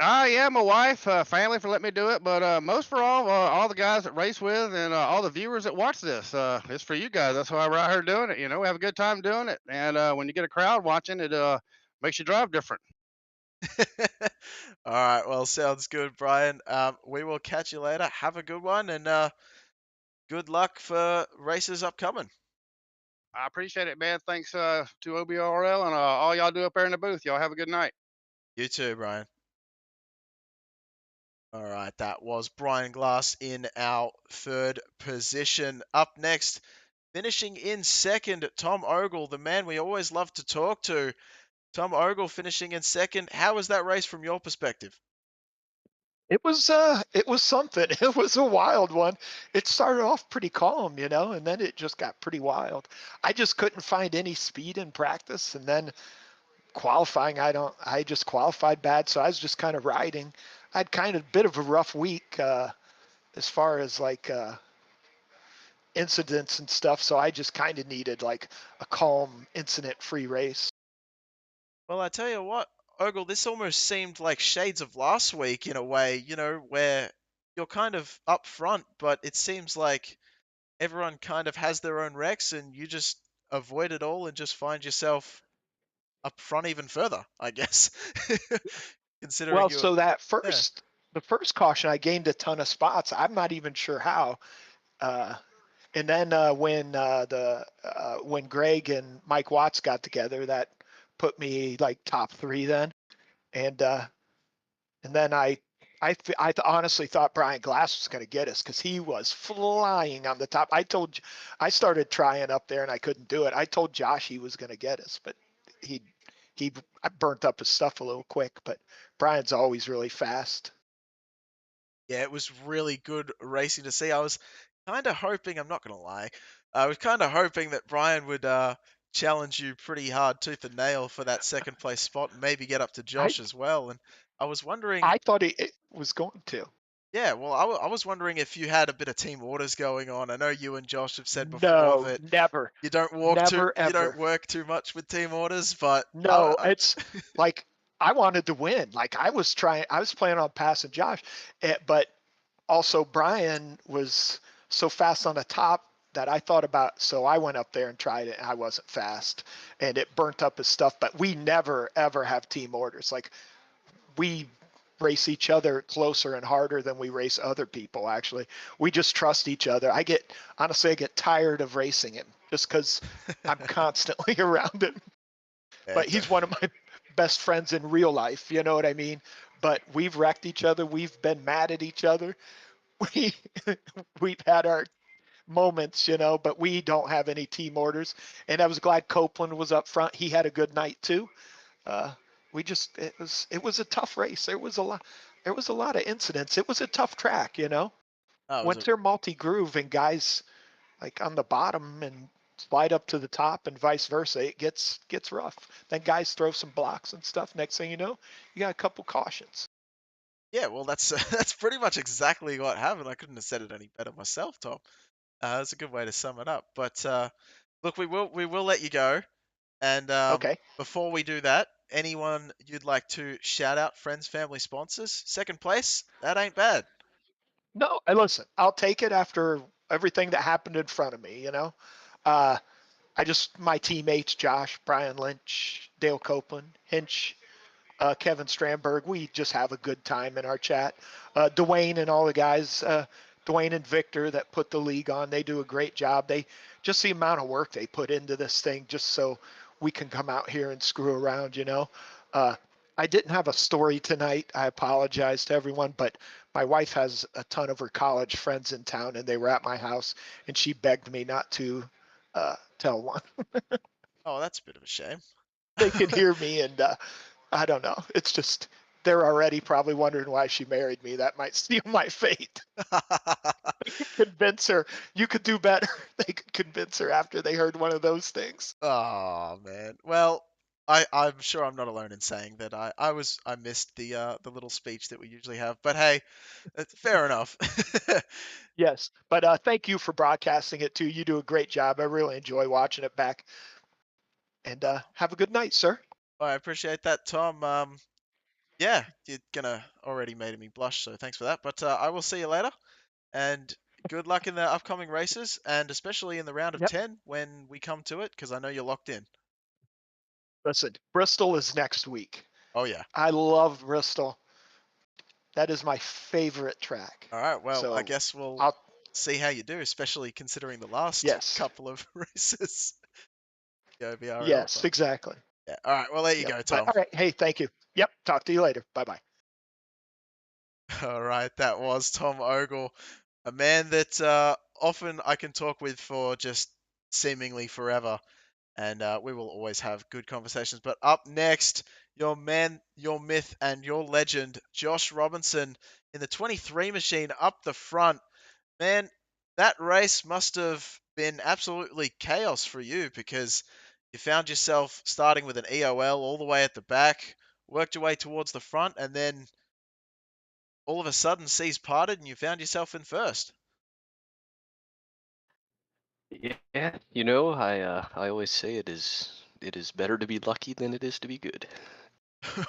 Well, I mean that's actually entirely right. I mean, to finish first you have to finish, right? That's what I hear. Yeah, it seems to be the way. All right, Josh. Well, I have a couple questions for you. Very first one has to be really when you were choosing which lane to start in. I believe you chose the outside line once, if my memory serves me right, and then decided the bottom line was the way to go from the rest of the race. Uh, I have to ask, what was the decision for that? I mean, we saw it in the booth that it seemed like the low side was just so much faster in the short run. Think I chose the bottom three times. I could be completely wrong on that, but I felt the same way, Gareth. I felt the bottom was a little bit shorter. You did not have to lift as much because you were just getting up to speed, and you could actually roll all the way through in fourth gear until you got to the middle of the back stretch. So thought that was the right move. I did not choose the bottom with confidence. I would definitely say that because when Dale and Tom and those guys were up top, I knew they were going to be extremely strong, and yeah, I did not choose that line with confidence. Well, um, I can tell you that that's one, but the next thing has to be. I mean, coming through the field, can you just give us some sort of inclination, if you can, as to what it's like coming through the field from after having an EOL and trying to work your way through everyone? I'm sure everyone races relatively cleanly, but that must be some kind of sensation going through you thinking, oh man, I have to work my way all the way through, the pain. And then you get to the front and you think, oh my, like how? Must be crazy. So my goal at the start of that race was just to save my equipment and then learn for the cars that were in front of me who was really good on the bottom and who was really good up top. And so that's what I focused on for probably the first 25-50% of that race. Uh, it it seemed to go pretty well through there. There's a lot of good racing, a lot of good side by side racing, some good dicey racing back there, and yeah, just some good solid racing through the field tonight. All right, sweet. Well, last question, Josh. I'm just going to ask you quickly. What are your thoughts on progressive banking? We had a little bit of a discussion with some of our viewers during the race, and it seemed positive for the most part. So, have you got any thoughts on the matter? I think progressive banking is a good thing. Anything that adds additional racing lines is only going to make the racing better, whether it's in real life or in this sim. So I would like to see some more tracks have it. All right. Well, there you have it. So the winner knows what he's talking about. I tell you what, Josh, it worked very well for you tonight. Before we let you go, final time of the night. Friends, family, sponsors, shout out anyone you'd like. Floor is yours, Josh. Want to thank you guys for doing on the broadcast. These are always entertaining. You guys put on a good show. I want to thank Dwayne, Victor, and the admins for all the work they do throughout the week. A lot of guys run all four series, and that is a lot of work. Um, Thank our league sponsor. Or this series sponsor rather, Kim Bull, which is Greg McDaniel, and then just good job to everyone running tonight. We had some cautions, a little more than we usually do, but we will get that cleaned up. Yeah, And thanks to Tom for not having an 80-minute interview because I got to go to bed at some point. well, that's the best shout out of them all. I love that one. All right, well, we will see you later, Josh. But I hope you have a good celebration and congratulations being locked into the top 10. And we'll see you next week at Bristol, Appreciate it, Gareth. Have a good day. too. All right, that was Josh Robinson, your race winner once again, making it 11 races won this season, including the All-Star race that we had earlier in the season, locking himself now into the round of 10. So definitely our favorite, I would say, at this point to take the flag. It has been my absolute pleasure to bring you the race in as much, I guess, in as good a quality as I can possibly manage. I know there was a few hiccups here and there during this broadcast, and I can only apologize for that and hope that it gets cleaned up, and I will work my best to clean up for next week at Bristol. Should be a fun one. Make sure not to miss it here at Team Goon Squad next week. Same time, same place. And we will see you then for the OBRL, the Old Bastards Racing League Kimball Cup Series. See you then.